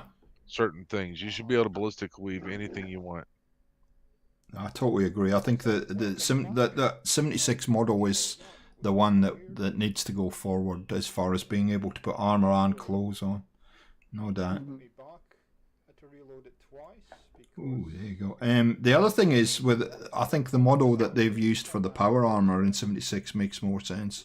Like I said in my video, I loved collecting the power armor in 4. I loved running around and finding it all, but boy, oh boy, I had a couple of warehouses full of it by the end of it. And it just didn't make any sense to me unless you were going to make it a design feature. So the fact that you can have it with you and put it away, and there has to be a penalty for that. But I do like it, but 10 pounds doesn't make sense. No. Well, just being able to hide the frame doesn't make sense, but yeah. Mm-hmm. I do love the fact that I can just store it. I run it to this day now. I always carry one with me. I do have a question. I don't. I do have a question for you, True. Where do you actually store it? Can't talk about that on a family stream. We said this was a family stream. I am the Prince of Portugal and the King of Buttersticks. And he never sits down, so I think we know where he stores it. You know the little I'm always standing on the tidy whities. I'm always standing. Are you saying lubrication's the key, or what's going on there? What do you think the butter's King. for? All I'm gonna say is Look at Heather's having nasty thoughts, like or naughty thoughts or something. I'm having pure innocent thoughts. Yeah, right. But that's another stream. But I just think it makes more sense I think it makes more sense that you have blueprints and whatever. As I said, you get a T45 and then you get a T60. What one are you going to use? And then what are you going to do with T45? Nothing. So, yeah, save it for your player home to display it. Yeah, it. So that's about it. After a while, you just get tired of building that museum. We have a building mechanic in the game. Yep. Right? Somebody told me that, but I don't know who it was. But I don't know how many different power armor vaults I've built. But mate, I'm a looter. I like to keep things just in case I need them at some point in the future. It hasn't happened in 6 years, but you never know. I do the same thing. But when it comes to 76, back to the power armor. Yeah. Out of the thousands of hours I've played the game, I only run the excavator power armor. I don't care about this one. Me too. I don't care about because it serves a purpose. Mm-hmm. Just when I'm going on a lead run or a steel run. Pure innocent. Other than that, I'm like Vault Girl. I never wear the power armor ever. I don't wear it when I'm fighting the queen. Never. I really do either, mate. I've got to be honest. Even in 4 or 76. I don't do it in 4. Yeah, exactly. I did when I first played the ring. I don't need the power armor. Yeah, I only wore it in 4. Like first time I went to the glowing sea, but I hated hearing myself clunk around. Exactly. Just first playthrough. Fish in a can. First playthrough, I was like G4. I built a whole thing in Sanctuary. It was the stupidest square box looking house, but it must have had every paint job, every power armor you could find on the map. And next to it was a gun that was every single legendary weapon I've ever picked up. Yeah. And I was like, this is awesome. And now I go back and look at it. I'm like, this is the stupidest thing you've ever did. But you had fun doing it, mate.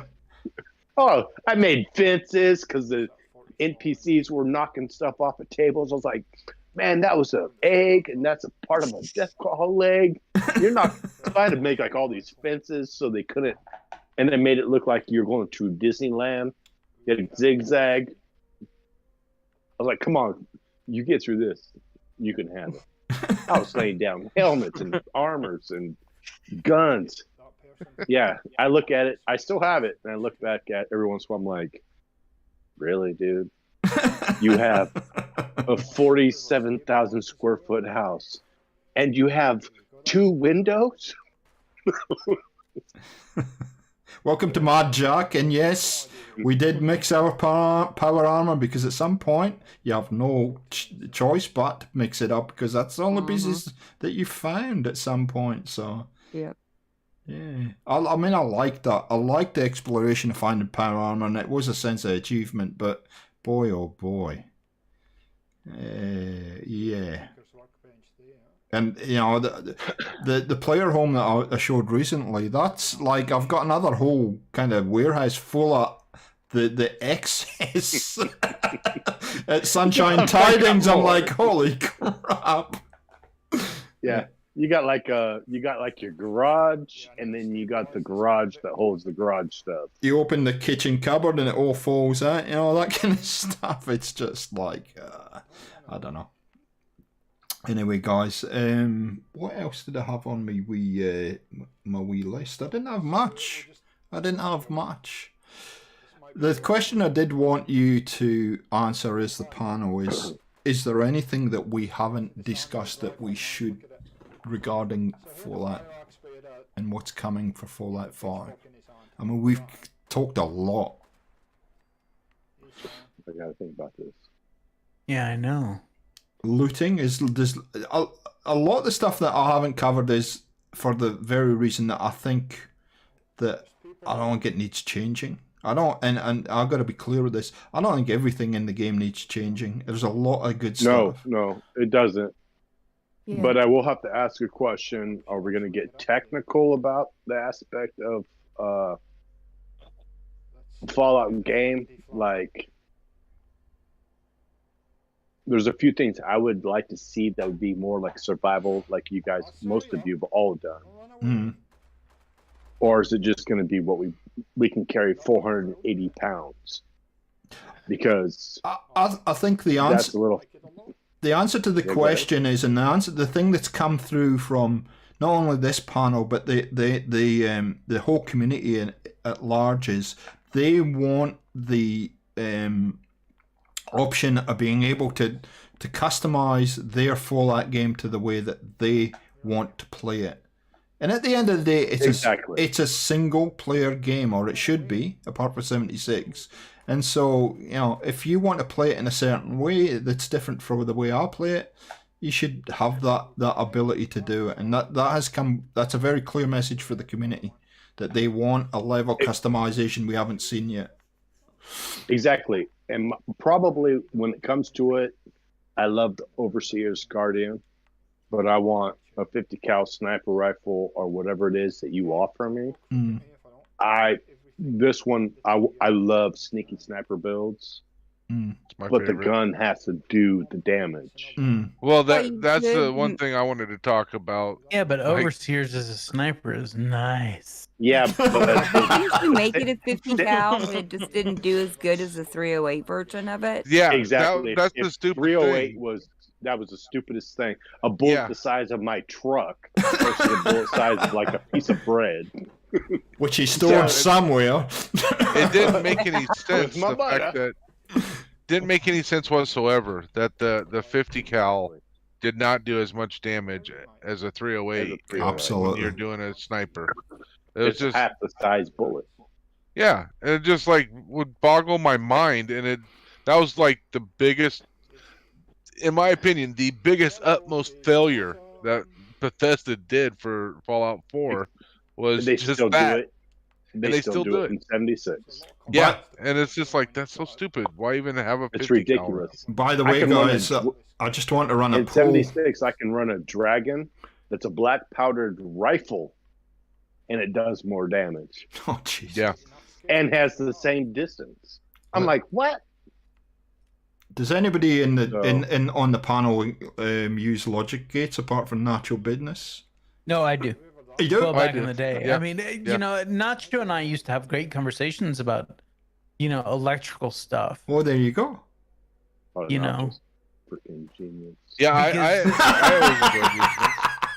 Right, and I agree. If we're gonna have, you know, in our settlement building or whatever, if we're going to have electricity, we should have something like logic gates and have them work appropriately. That's some of my funnest stuff was building factory stuff.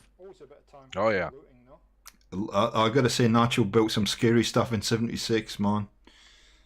Come on inside. Come and have a look at this. Trap camps.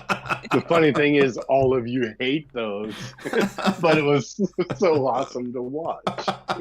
Bit like Marcy being fired from into the get-go. But that was funny. The other thing I that can remember one night me and Nacho played together, and we spent the whole night with his camp next to an event, just trapping people in the trap camp all night long. Really? Well, They did. you're like the least likely PvP guy. Yeah, but we liked watching. Oh, But it was hilarious. We would drop a bag inside, and go, look, go get it. Go, hey, we'd trap them. The one thing I couldn't figure out with '76 was why did some of the weapons suddenly change their ammo type, sorry, not armor, ammo type. Like the one rifle that had been 308 is now .44 or something. I mean, like, what was that all about? I mean, you're talking about the damage profiles of sniper rifles. They done weird stuff, man. None of that. Get rid of For all me, that. I probably followed the game for so long, I didn't notice it because it was a gradual. But for like someone like you or Loco, you guys have been gone for so long, you're coming back and you're like, what the hell? I didn't notice that. I've noticed it because I've been playing all the different games recently, and I'm like, what is that about? But anyway.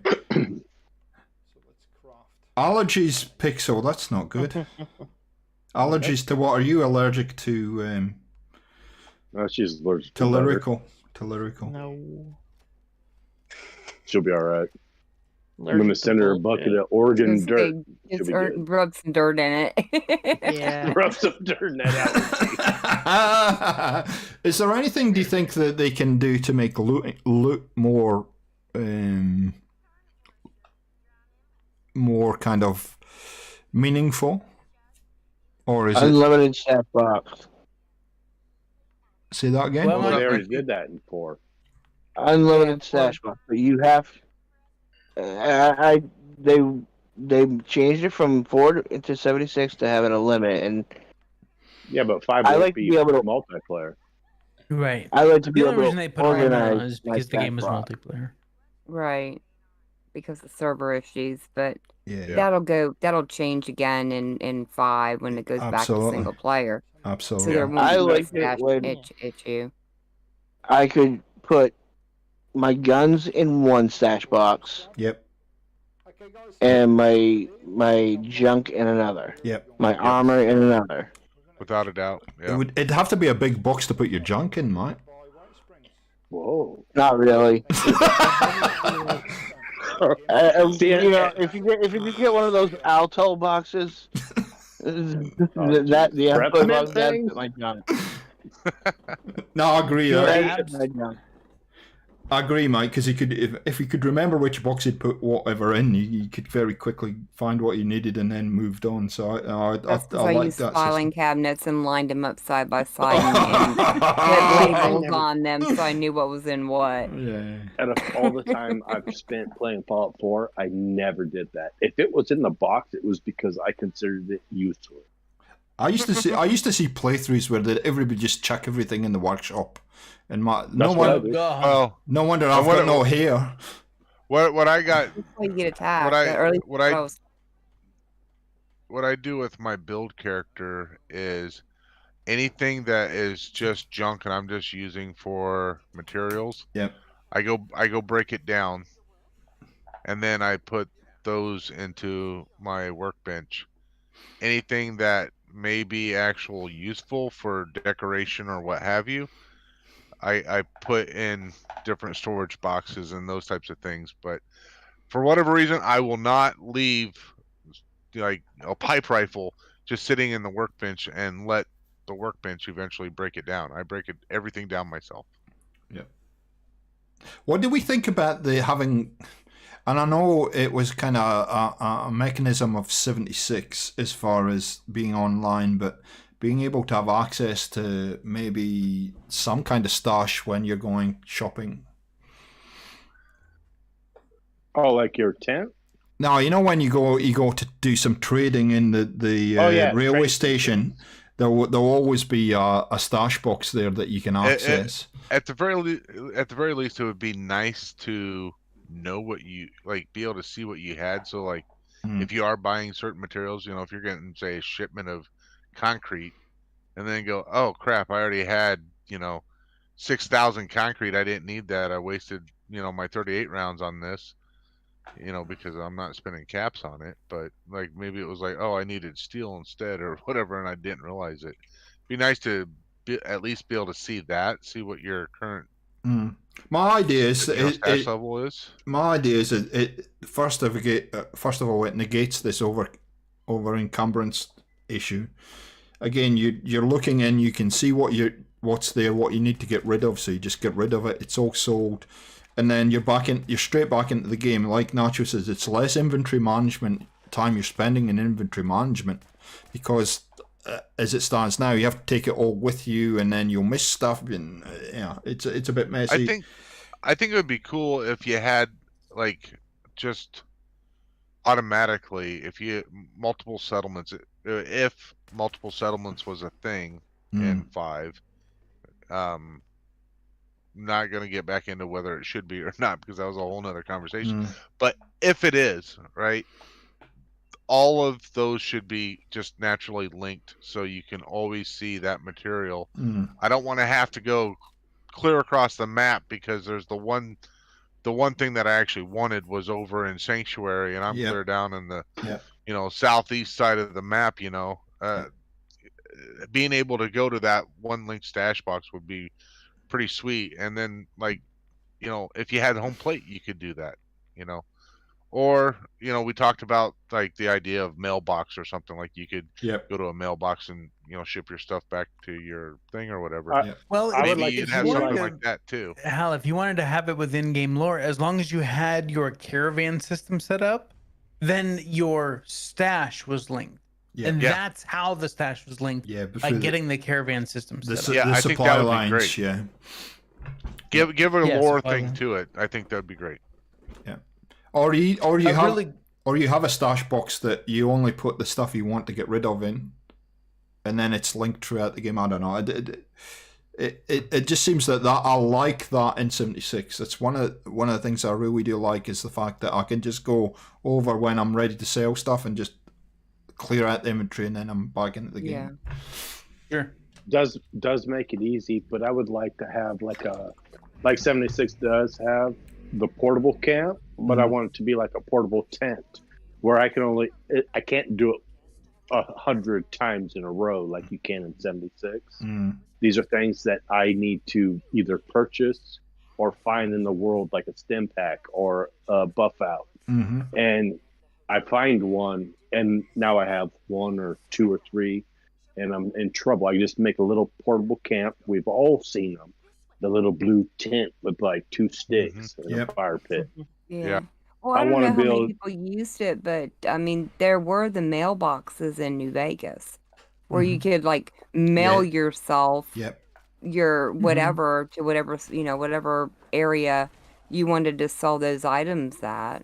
But you had to have found it first, too. You had to, right? You have to unlock it, but once you do, then it's always unlocked. I don't remember that in Vegas, but probably wasn't paying attention. I think my attention span. If it's not something shooting at me, I'm like, yeah, whatever. I think they could. But I mean, go on, Fiji. I would say they could expand that and put those outside of or in the market district of every major settlement if they wanted to do something like that. I kind of like the idea of the way Gary was going. If you want your stash box linked to a local store, you got to set up a trade line with that local store.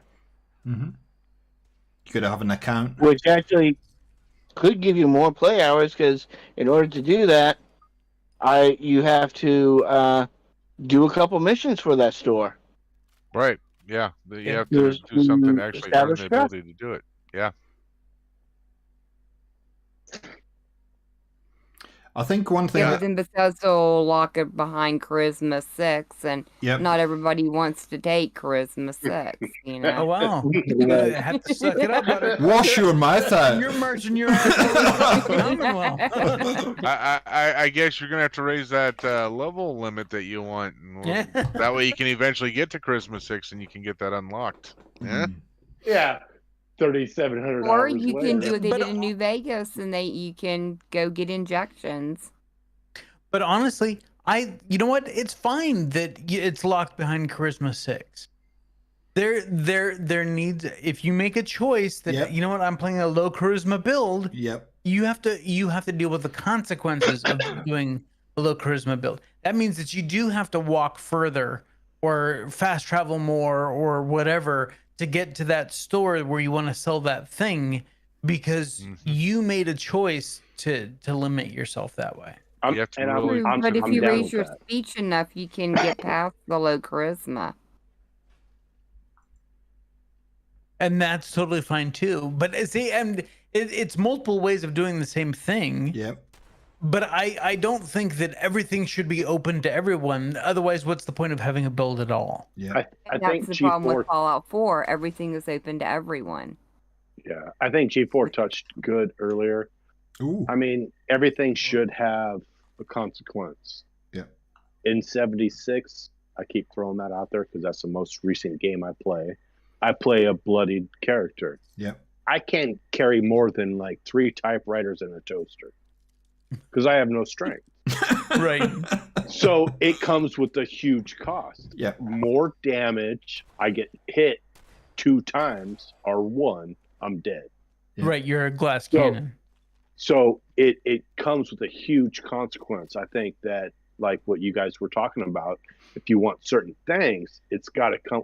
You can't carry 7,000 pounds and be a heavy gunner at the same time. Yeah. But you can always take that perk to be able to fast travel while over encumbered. Yeah. Yeah, see, that's just stupid. It is stupid. Sorry, that's stupid. Yeah, but it's fun. But yeah. I've never once taken that perk. Never once. Jack, I agree with you too. I think a progression system, and also being able to bloody well see what descriptions are the full description of things in the menus. We've kind of spoke about this before. It would be a big thing. If you're upgrading a weapon, where are you on that continuum of upgrading that weapon? How much further have you got to go? I totally agree. It's I think we spoke about this kind of stuff before, where Bethesda just don't do a good job at, like, companion quests that we spoke about how many have we got to do? Where are we on the continuum? Have we finished that? That kind of stuff. All that stuff needs like, Nyx was so good, but the others really kind of fell flat. But you never knew where you were. Okay. You never knew where you were in that continuum of side quests that you had to do to get to finalize it ever. And the weapon system's the same. And it's all about what Nacho was saying about spending less time inventory management.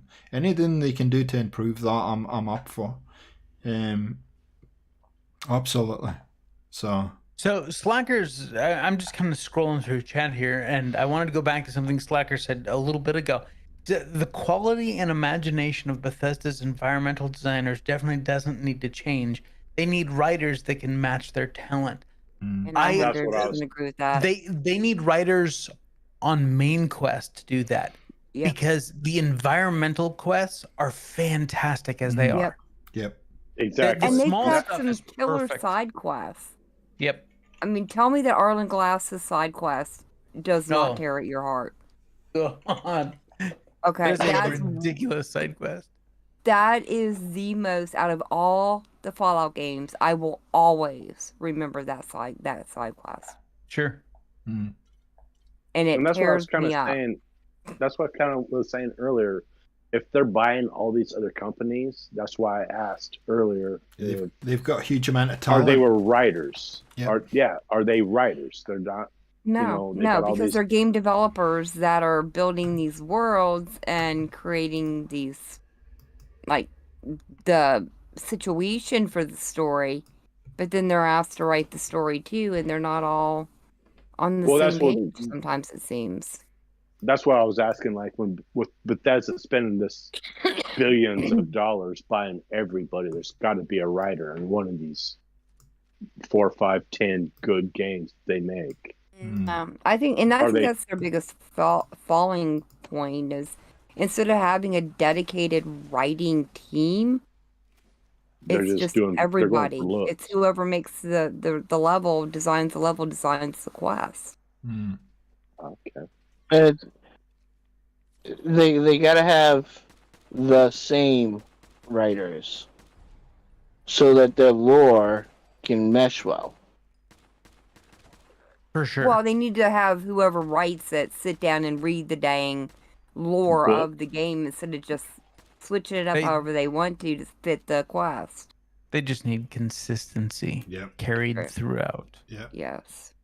And to That's answer your why other I question, think- a slacker, Outer Worlds flashy or Last of Us gritty? Gritty. Gritty. Fallout should always be gritty It's Absolutely. dire. It's dire. because I don't like the flashy of Outer Worlds. No, I don't either. But I want are you gritty. the Wasteland's Are a you grim afraid that- place. Am I afraid what? They're going to get the flashy with the new game.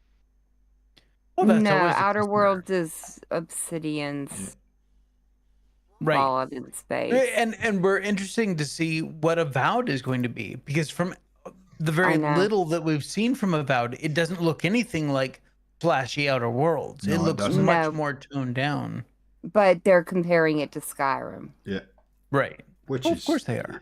It's natural, yeah. What about this thing about... This is a pet peeve of mine. I'm talking about looting. And just... Looting tooting. Looting tooting. Right, you spend all this time trying to crack the terminal. You have several goals. You finally get the advanced terminal, and what do you get? Crap. Crap loot. You got to do something with that, Bethesda, please. I know. If I open up I know it's a hard joke, but lock, I want a hard lock reward. yeah. Right. Not 2 bullets and some jet. And a plastic plate, and yeah, I'd be happy with a desk fan or a legendary desk fan, but I come have on. to say, I have a whole new Legendary desk. appreciation for twice as many Fallout screws. 4 and their loot and their junky loots and their safes. Because when you crack open a safe in Oblivion, you get bones and a fork. You know, you don't Right. get nothing else. It's ridiculous. I mean, Like, I forgot how bad it was. The joke's been going too long, guys. Come on. I mean, seriously. I mean, but why Class, not? you still Better here? look, please. Listen to that. Better look, please. We got to fight a scorch beast with a legendary desk fan. Well, why not? I think that'd be hilarious. But you know, somebody made the comment. Well, if you did get certain kind of level of loot, then you get more resources from that loot. That'd be fine. I'm fine with that. If I've worked for I'm it. not happy with twice as many screws for a legendary fan. Screw that. Why not? It's not worth the ammo ratio. Just think of the way it would make your hair blow. I mean, Yeah. No, I want that baby to go so fast it'll power a small boat. So I got a Wrap question with for the you dust guys. fan on the before- back. It'll power. It'll move our personal airship. There we go. There you go. yeah, it So power I got the a Pridum. question. All right. Going back to what Smoke and I were trying to touch on an hour or two ago or whatever it was, degradation of weapons. I am 100% all for it. We have some new viewers now, so I want to get back to that. Mm. I think that it should be a degrading degradation, not just instant. Mm. I know some of you don't like that, probably. Nope. Well, but here's the thing. I mean, it's fine to have the degradation, but put it as part of the custom difficulty. Mm. So yeah, make again, it a I mean, slider if you so just you want to go through the story, I don't want that degradation shit. You know, click off. Okay, Well, no, don't have to you worry should about still it. have it, even in story mode. I mean, why wouldn't you have it in story mode? make it because what we're saying is you can. Some people don't want to deal with it, right? So Mm. you- Just it's not instant. customizable. I know. I mean, some people don't want to mess with it at all. They don't want it to your weapon to degrade at all. They just want to grab some ammo and go shoot, right? Yep. But Yeah. if you're going to make it so you can decide to turn it on or off, I think you should make it a slider so you can have different levels of it, because there's going to be some people out there that, hey, I just want to be able to have, like, you know, like you guys were talking about, easy mode, hard mode, veteran mode. Like, yeah. And the fact that maybe all I want is cleaning and you know, that kind of stuff, you know, cleaning and oiling it. That's all I want my degradation to do. And that's all I want to have to do for repair. Some people want to put on new screws or have to change out a barrel or whatever, you know. Maybe they want to, you know, go uber hard mode with it. And I think like authentic mode or something. Yeah. So like the you know, the stuff that we talked about, you know, several streams ago, where we were talking about the different, you know, difficulty level mods, you know, modular sections that you can do. I like the idea of it's not just on or off. There's different degrees of those things that you can pick. That's why I was saying that makes a lot about more RDR. It's RDR doesn't just turn your weapon off. It's now you're shooting a cow and you're shooting a tree. So then you have to clean. I like that aspect of RDR. Yeah. 76 is stupid. You forget, you're talking to your friends, you're having a good time. Oh crap, something's going on. We're going to go down there. You're in the middle of a battle, and then your gun's just broke because you forgot to pay attention. I agree with Nacho. I agree with Nacho. I like that mechanism they had in Vegas, where depending on what ammo types you were using, it would impact, degrade the weapon pack. Yeah, it would impact the weapon's performance. I like that. I'm not so true. I'm one of these guys that I don't want to have to deal with that stuff, and the very reason I don't want to have to deal with that stuff is it takes me out of the immersion of the game, and it takes me out of questing and whatnot. And so I think there needs to be an option for it. How long you want, what you want to do with that degradation if it's there. Same with the armor, and the level of degradation you want, if you want it in the game at all. I personally don't like it. But, and that's what I was saying. Something like how you guys have all played like the survival mode. Yeah. It definitely needs to be in a survival mode. But Vegas, oh yeah, absolutely. No argument. Like for me, like normally I typically play a game on like hard, like one step above the normal, whatever that may be. There may be 3 steps above it, but I typically do one above. Yep. When I'm streaming, I'm playing on normal, typically, and very, very, very rarely would I step one below that, because for the stream, I want the game to go as smooth as possible without me having to do a bunch of bullshit. You know, because that's not good viewing. Streamers, I forget. Right, because that's not good. That's not good viewing, in my opinion. Exactly. You know. Yeah. That's a fair watching comment. you die over and over, or spending half your time gathering water and food and sleeping. And you know what? On that aspect, it makes 100%. So you guys are now. It makes sense to me about like being able to turn it on or off, or slow it down a setting. Like I run maybe my sensitivity to like 9, and you guys run at 4. So it definitely, now that you've said it, it definitely makes sense. Well, again, the mechanism of repair as well. I'm the mechanism of repair in New Vegas. I'm fine with. Because I can do it on the run. I can keep going with it. If I look at 76, I have to come back to my base and anyway. If I think of somebody like my brother, he'd be okay with something like, especially like New Vegas, because he loves New Vegas. I know he's played it a bunch of times, and yes, I haven't played it once. Shame on you, Gary. So he's perfectly okay with that, but any other aspect of survival mode, no. My brother, he's all about, he just wants to enjoy the game. Yep. See the stories, do the quests, all that kind of stuff. Don't make it like super easy. He just wants a little bit of challenge to it, You know, he doesn't want to fight any bullet sponges, and he doesn't want to be a bullet sponge. Just, you know, everything else fine, whatever. And I know there's other people out there like him, but then there's people that are like, this game was way too easy, I'm never playing it again. All right, well, kick up the difficulty level, add different levels of how difficult you really want it. Then, you know, having that variability, I think, is great because, you know, once I started playing survival mode, I was like, hey, I'm not gonna play it any other way. Yep. But there's some parts of it I was like, I'd like to kind of adjust that a little bit. You know? That's why I like Go on, PG. Morrowind and Oblivion. They had a sliding scale on difficulty. It wasn't easy, medium, hard. It was, you could fudge it a little bit each way, you know.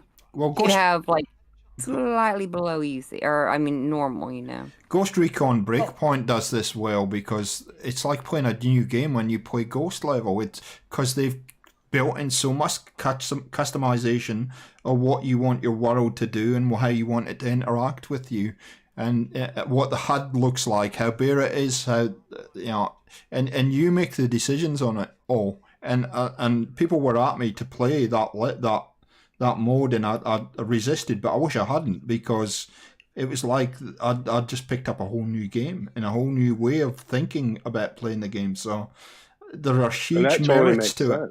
It's huge merits to having that. It really is. Oh, yeah. Well, I look at, you know, I mean, because I play a lot of RPG, even survival games like Night of the Dead. Yep. They added that whole custom difficulty where you start at the easy, normal, hard, right? But then there's 50 sliders for everything from the zombie speed to the zombie HP. Yep. And then those are the normal zombies. Then you have the horde zombies, and that's a whole different set of sliders. Yep. And having that kind of customization is really, really nice in a game. Do you think it's going to be viable on a console to give that much customization, though? Maybe not to that level. It's not going to happen, no. But I think you could still.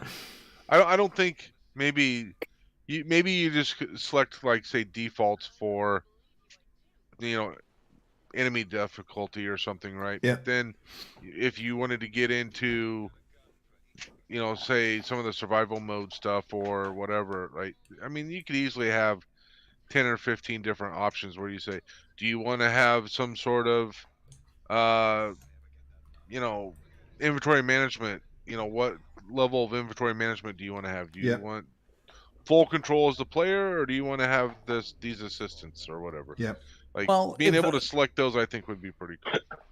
If I could find a video of someone setting up Pathfinder Wrath of the Righteous, which just launched on console, because it's another RPG game that has a crap ton of customization for difficulty, just to see what it looks like on the Xbox, to see if they have that same kind of customization, because that's a game that started as a PC only title and now they've added Xbox onto it.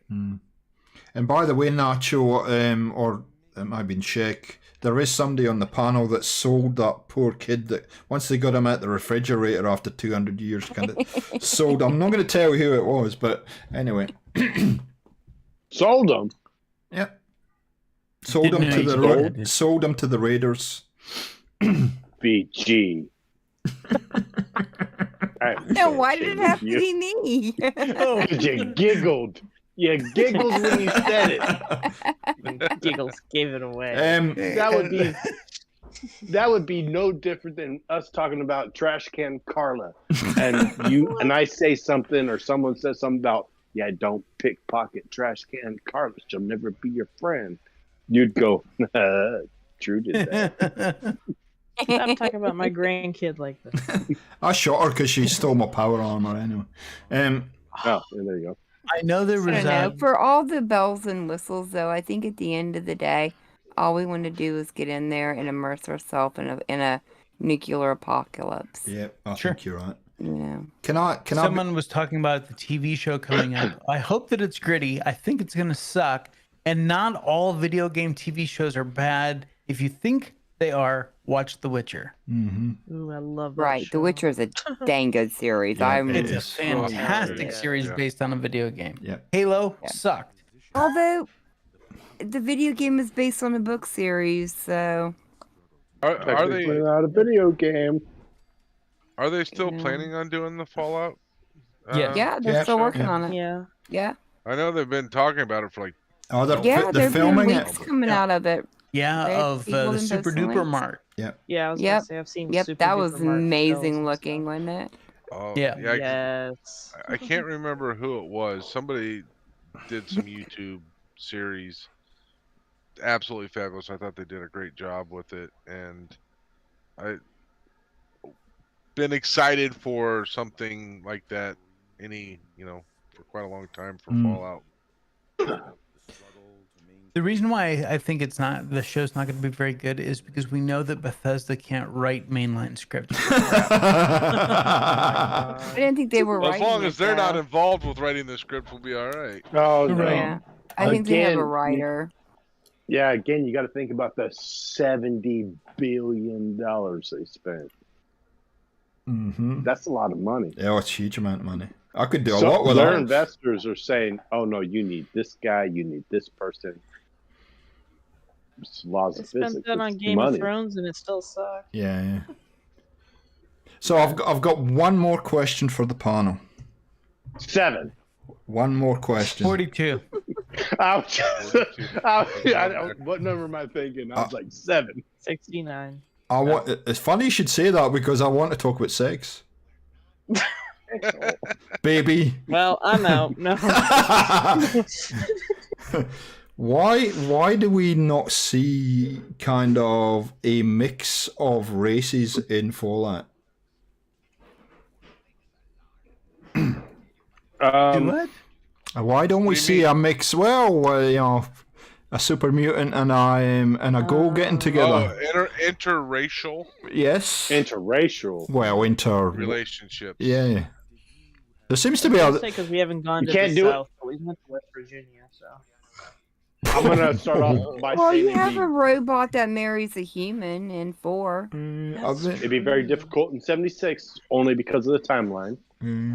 But 25 years ain't that long. we've talked about like the lack of children in Fallout. Is like if we forgot. I mean, what happened? I mean, I know. It's like, where did all Again- the people come from? Or why are we still having people when there's hardly any kids? Yep. again, we got to talk about 76 first because it's 25 years, right? Yep. EG, I think it's like 25. Mutants can't breed. They're sterile. In 25 years. Have you looked? Ghouls don't have who danglers. Have They you lopped looked? Off, so no, they can't breed. They might have them And hidden ghouls somewhere. definitely aren't breeding. Well, every time I kill a, Well, how come No, there's so ghouls many of can't them? breed. They don't have who danglers. I always look. They don't have ears. They don't have noses. They don't have who danglers. The soft fleshy bits have rotted off. So if you're a ghoul in the Whoa. wasteland, you are an eunuch. Have you got a section in your notes about this? You seem to know a lot about this. Jesus Christ, she's got cue cards. What's his name? Hints at it. You've been taking notes when I talk about corpses, haven't you? But no, Hancock, I think if you talk to him enough, he kind of hints at it, but he doesn't come right out and say it. How would He Hancock has no know? who dangler. Oh, he tells you. Yeah, my hood dangler fell off in not 74. But No twig berries. No you know. twig and berries. yeah, no, and super mutants are sterile. That's why they need the FEV.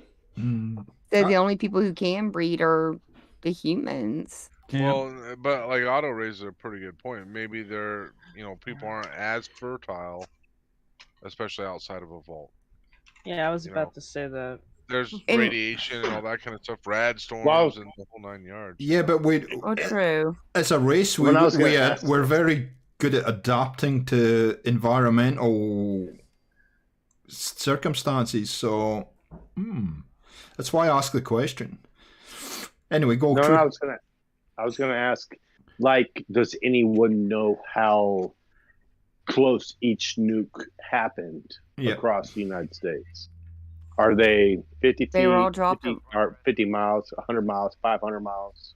No, they were dropped on like major Certain settlements. cities. Yeah, major important areas. That's why West Virginia really wasn't targeted, because West Virginia had nothing to hit other than Yeah, a but it's the East satellite Coast. array. They would have And hit. They would have hit Philly.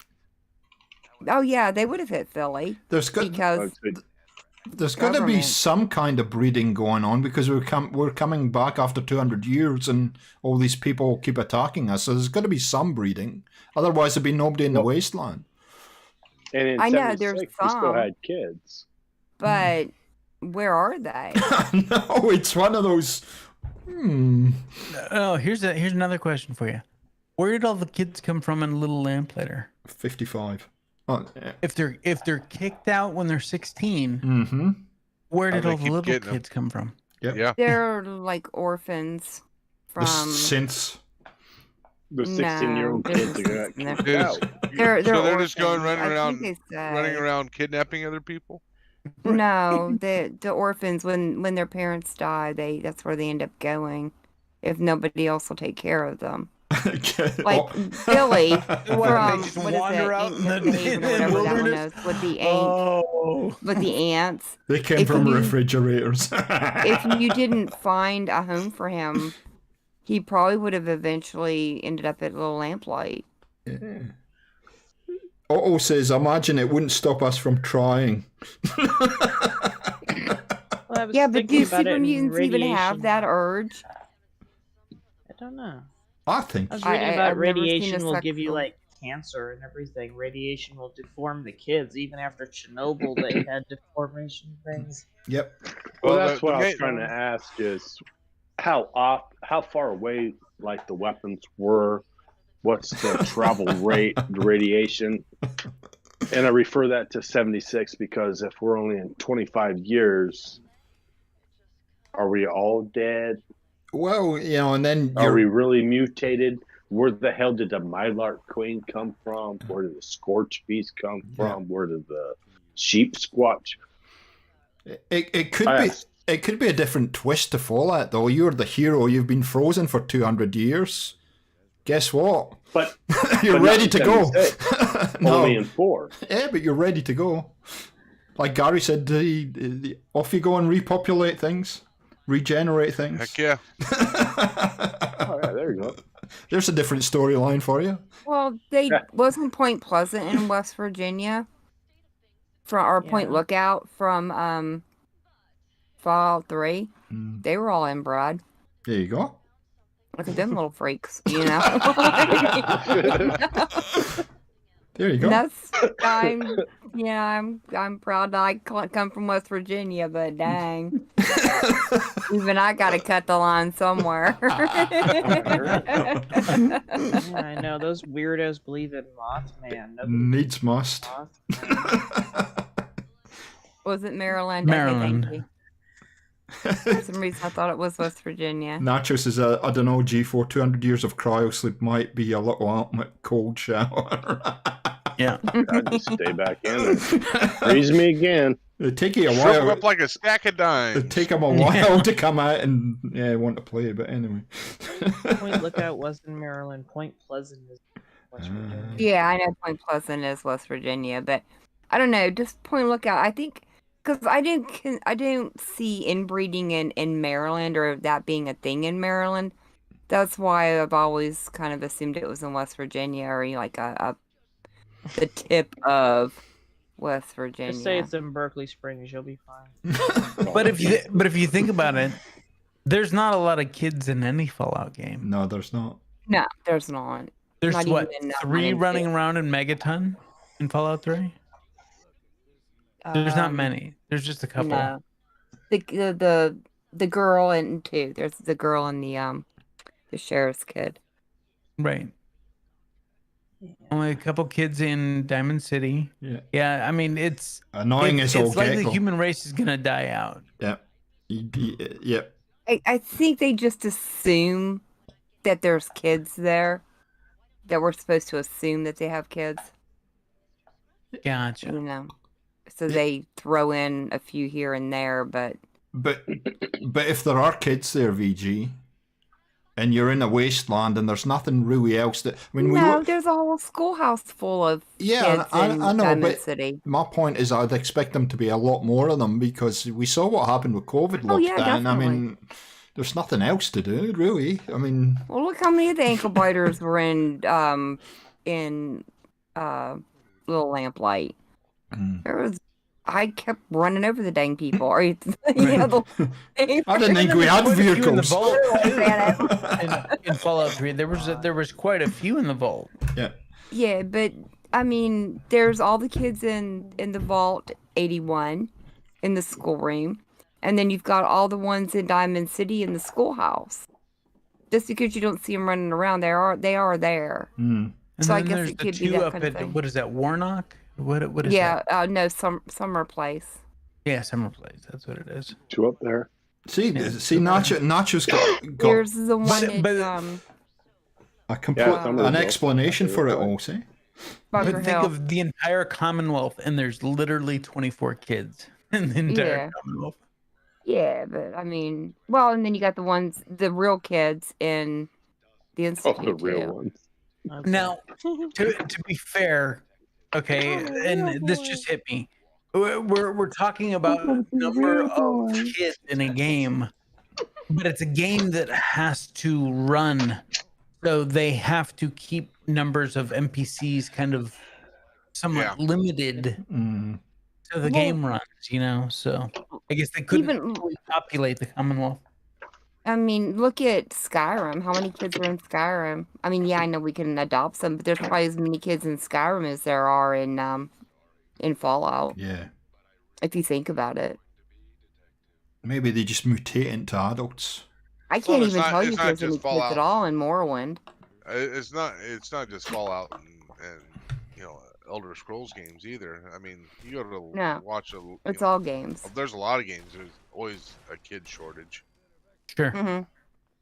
Because I think it goes down to people don't want kids in video games because they don't want to kill them. Right. Well, or sell them. I'm in games. And I think that's just it. It's like, when it comes down to it, are you going to really, really, really want to kill a kid? No, but even in a video game. I think that, coming back to my point is then, if people are breeding, then why wouldn't it go across different types of species? And would it add anything to a Fallout game? I don't know. No. Not really. I think it would technically make sense in something like Fallout 4, which is 200 plus years. It's going to happen. 76, no. 25 years later, yeah, I'm not having sex with a super mutant. No. Maybe 200 years later, I'll be like, you know what? Yeah. 200 years, he's okay having sex with a super mutant, but 25, no, that's too damn close. Like, nah. Yeah, but technically, super mutants should not be in Fallout 76 because it's too soon. Super mutants are very cuddly. It was like, 60 or 80 years after the bombs dropped for Fallout 1. That's when the Master was taking, control of things and creating his little mutants. No. There should be no freaking super mutants. There's too much in 76 that doesn't make sense. All the monsters in 76 could not evolve in 25 years. What they are. No, there should be no freaking behemoth either. Look, I'll argue that one with Todd Howard to his face. Shek is asking a very important question. What if a super mutant is wearing a sequin dress? Well, then you ask him out for dinner and give him flowers. True, apparently. Well, that's a whole different ballgame. I've seen True Flat wear a sequin dress. I pull it off. Lily wears makeup. Yeah. I was going to say, does a super mutant put lippy on? Oh. Yeah, Lily in Fallout New Vegas wears makeup. Yeah, and a hat with flowers on it. That's right. Why couldn't there be one that wears a sequin dress? Well, and just to expand upon that, why not have a community that's an actual community, and not just there for a quest line? It really depends on how well you wear up it. With Rhonda, the robot. I can't think of her name. She wears a blonde wig and big red lipstick, doesn't she? Yeah. I think. And God, what's the name of the damn place where Raoul is being held hostage? I haven't been there yet, so I can't remember the name of it. Black Mountain. There's also a super mutant that's with the Nikens. That's where Lily's the Nikens, Jacobstown. Otto says it really depends on how well he wears the sequin dress. Self-confidence is very important. Well, he's got the hose to match it. What color shoes do you wear, and are they high heels, or is that too personal? Depends on what color sequin dress I wear. I have blue. I have red. I do have a set of yellows, but it's always red. To be honest with you, I would definitely prefer my Philly green dress with my Philly green shoes, and technically my Philly green knife. Now before I finish up, is that where my red shoes were? Before I finish up, they just remind me of something. I think VG needs to go and watch that video regarding the debate on the green color in Fallout. I think he would get a lot out of that video. Green. Yeah. Amazing what some of the design or the creative team debate. They apparently had huge debates over the color of blue and the color green that they use in the game. So Avalanche Multimedia, welcome. Huge debates. The green in the Fallout Pip-Boy has been apparently debated to death. But at least I can change the color of it and have it blue if I want. Maybe like, is the dress blue and black or gold and white again? Oh dear. Yeah. I keep the green. I like green. Anyway, guys, I'm gonna finish up there and thank the panel very, very much for all their input. You guys have been fabulous for this series, and I've really enjoyed the discussion that we have. I do have to put together a kind of conclusion video on Fallout 5 and what the community has given us. We might do that live, I'm not sure, and if you'd be up for that. But it's a lot of fun. It's always a great amount of fun talking about Fallout. I know we love it so much. Everybody in the stream and everybody in the community. It's one of our favourite things to do. So thank you so much for being part of this. And thanks to everybody in the chat, guys, for supporting this series. Hope you've enjoyed it as much as I have. And you can say goodnight, panel. Good night, panel. Good night, panel. See ya. Good night, everyone.